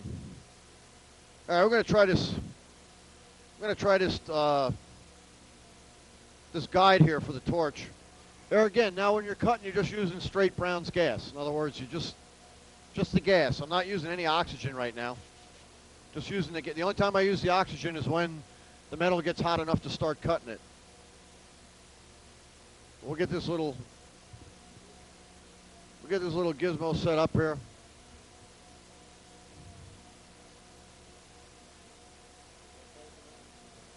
Actually, for Brown's gas, it would be close enough.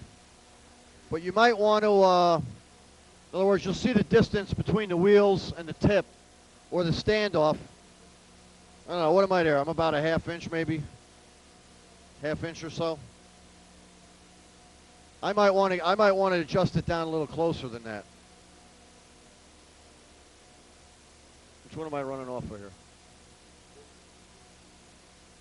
I'm not making any, I'm not making any gas production. But yeah, I'm going to get this down a little bit more. In other words, you don't really want to.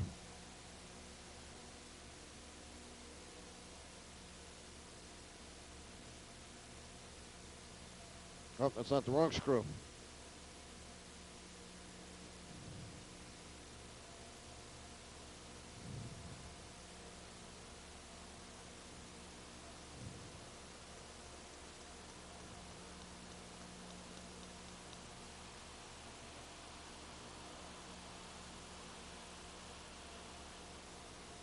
We got 2 set screws.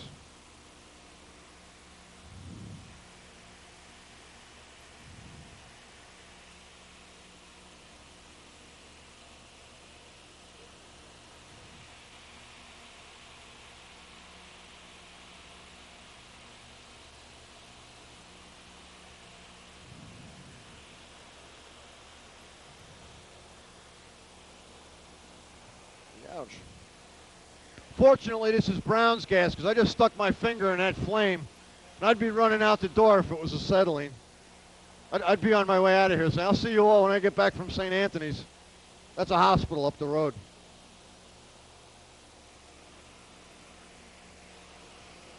That'll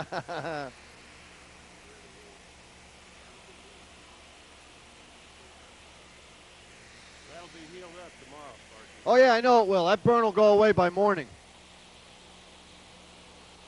Not just because I burn myself all the time. In other words, my body doesn't heal any quicker than anybody else's. It's just something about the Brown's gas. Yeah, you can actually, that's good, you know, that's a safety feature that's kind of, yeah, I don't know if you guys saw the video where he like fanned it back and forth on his forearm. Well, I'm not doing that. My index finger, that's enough. That's enough for today. But now we got this here guide going. Like I say, basically all the guide is doing is just taking some of the guesswork out of it. In other words, I don't have to be.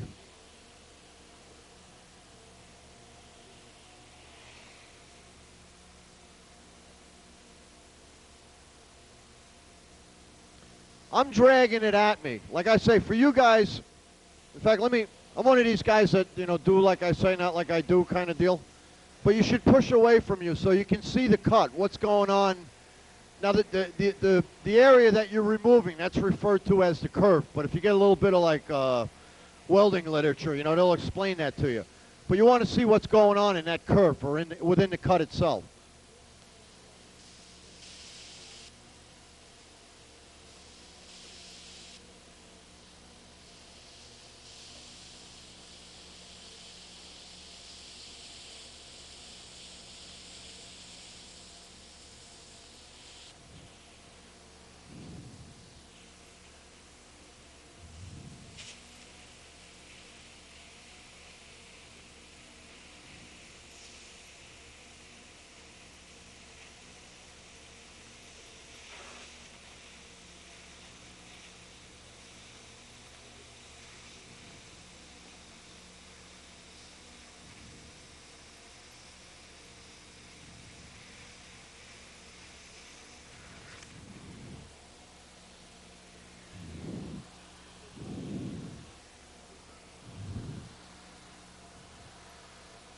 like I say, I'm going to move this.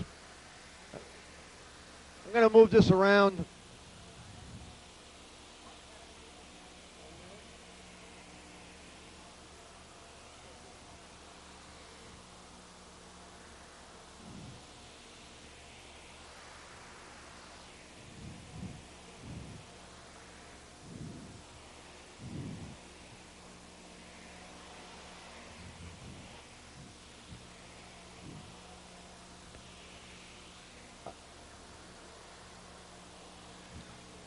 I guess with this adjusted all the way in, you're going to wind up with a piece that's about 2 inches. In other words, the distance from the center of the tip to this guide here is going to be 2 inches.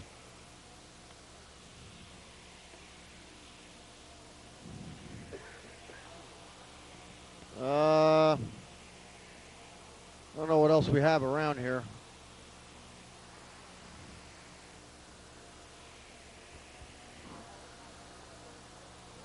What's that? Man says weld it back together and cut it again.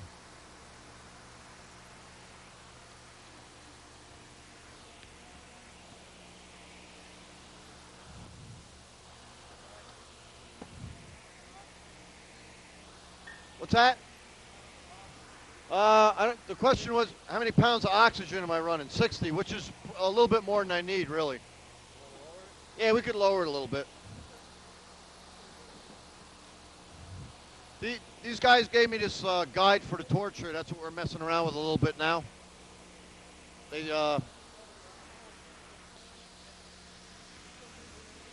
That's good.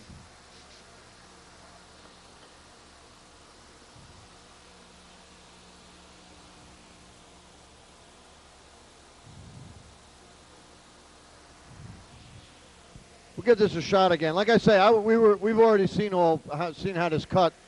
This apparatus here is just something that might help you guys demonstrate it. Like I was telling him, you can also, if you don't get one of these gizmos here, get yourself a piece of angle iron. If you clamp that on there, you run a torch along it. It does the same thing basically. My glasses.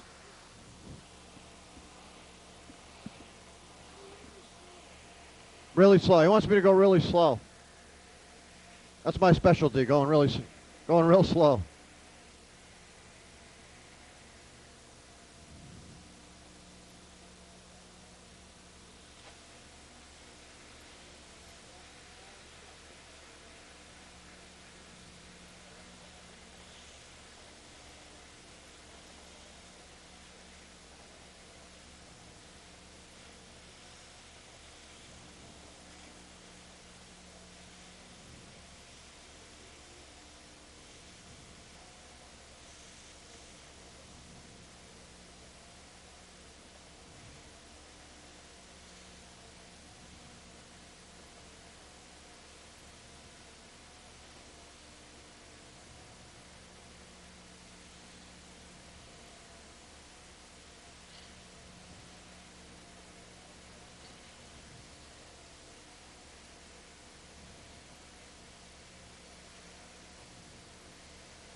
Yeah.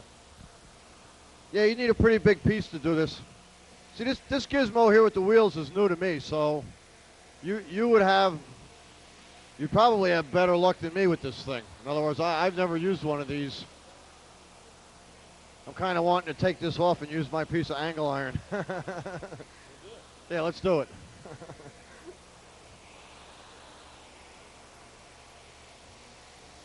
There again, like I say, with all this stuff, there's a learning curve. Here, the collar on most torches, depending on what kind of torch you guys get, it'll ride right on the top of that angle iron. That's a little bit, some torch, in other words, that distance there is going to vary from torch to torch. So that's going to kind of determine what you're going to. Now you would be better off to clamp the angle iron than to hold on to it. I wouldn't hold it, or if you're going to hold it, that'd be a little bit too short. You want to keep the tip about a 1/4 inch off the plate. With the Brown's gas, you can get back much further, but just for demonstration purposes, what I'm going to do is just kind of put the angle on there.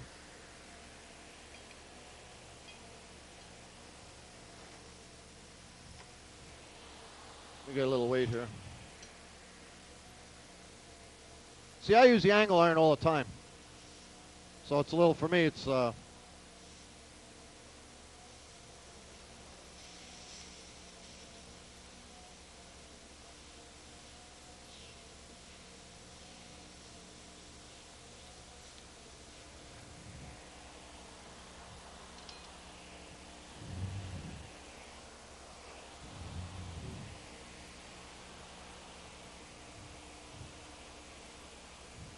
basically that'll take, like I.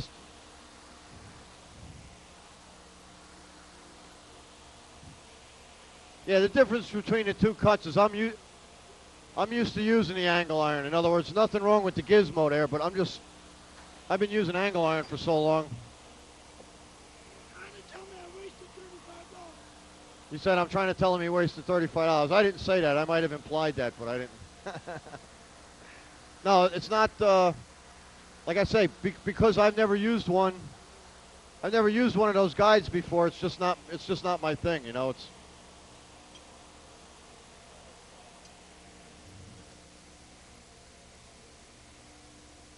But there again, I'm just sliding this right across here. The idea, another thing is you want to make sure you don't hit you got to get yourself set up so you don't wind up jamming the torch into the piece that, that would kind of ruin the demonstration on you there. Oh.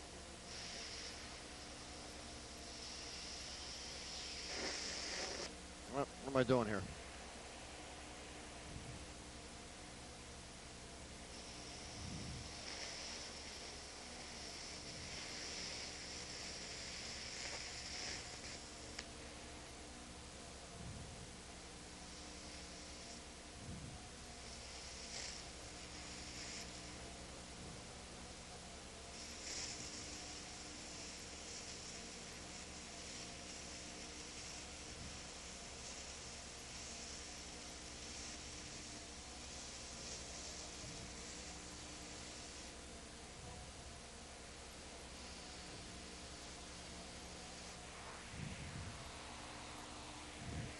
That's why I rent uniforms.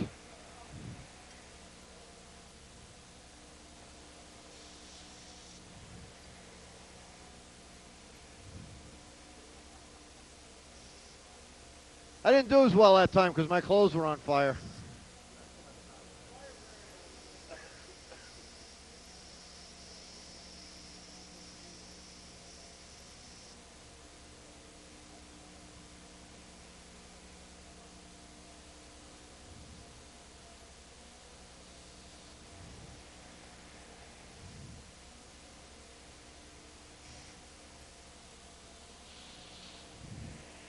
I didn't do as well that time. Like I say, let me get a more substantial piece. It's still a good cut. This is 1 inch thick plate that I'm cutting now. I'm using a pretty small tip here. Let me try to get set up and get one more going here.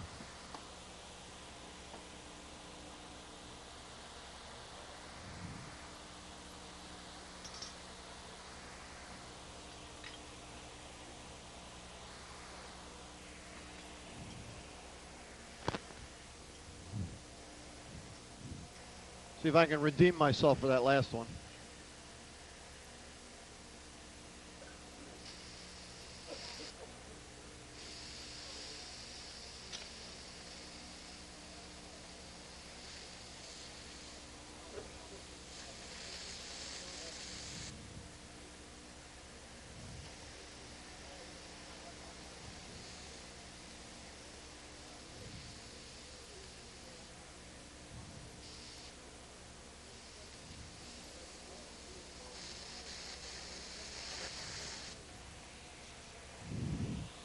Got something going on here with the flame. I don't know what. Wouldn't do you any good to have a little shorter one with it. What's that?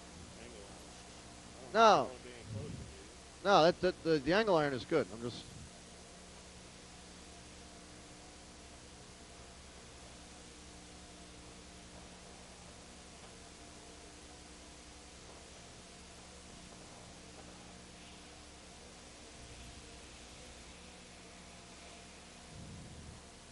Riding up off the angle. All right.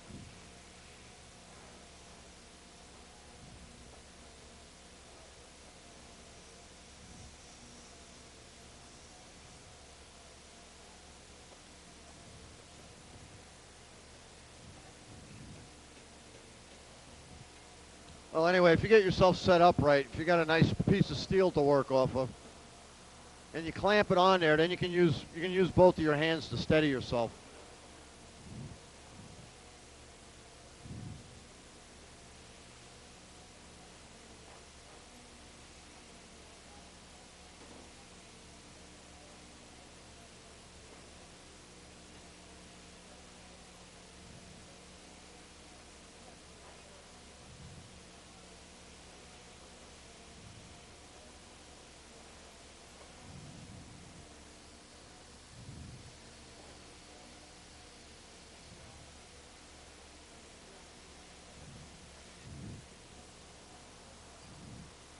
Like I say, if you go out there demoing this, you might want to get a piece of angle. If you can't, get yourself whatever, a torch. This piece of angle here, this is a Smith torch, and this angle iron here is 1.5 inches. Usually it's going to be 1.5 inches or a 2-inch angle that you're going to need. The bigger the torch, the bigger the angle that you'll need. But I don't know if any of you guys want to get back over here and try some of this burning again.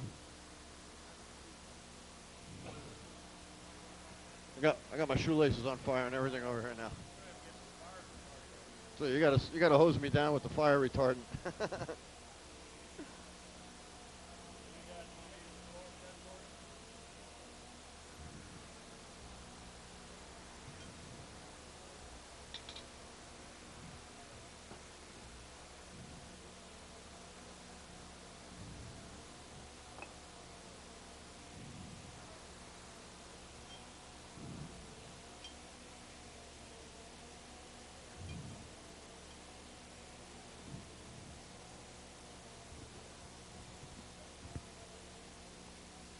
If you do use angle iron, make sure the top of the angle is clean, that you're not fighting a bunch of burrs and rust and what have you.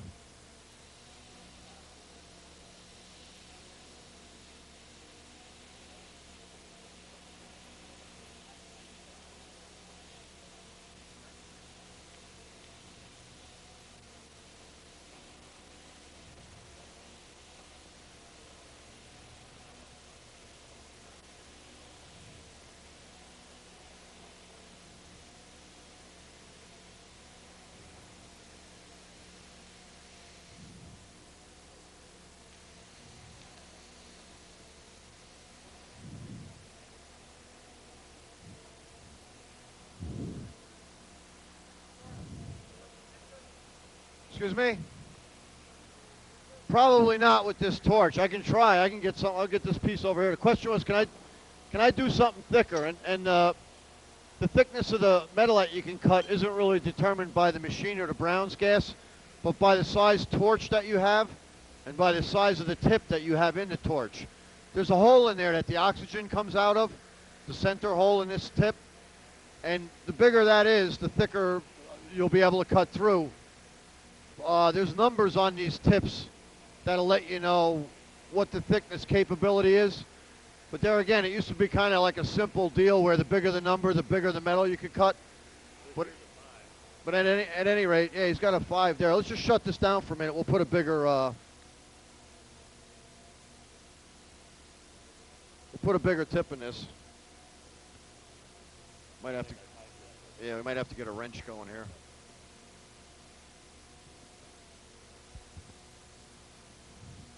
But yeah, this is 1 inch. We'll go after a piece of this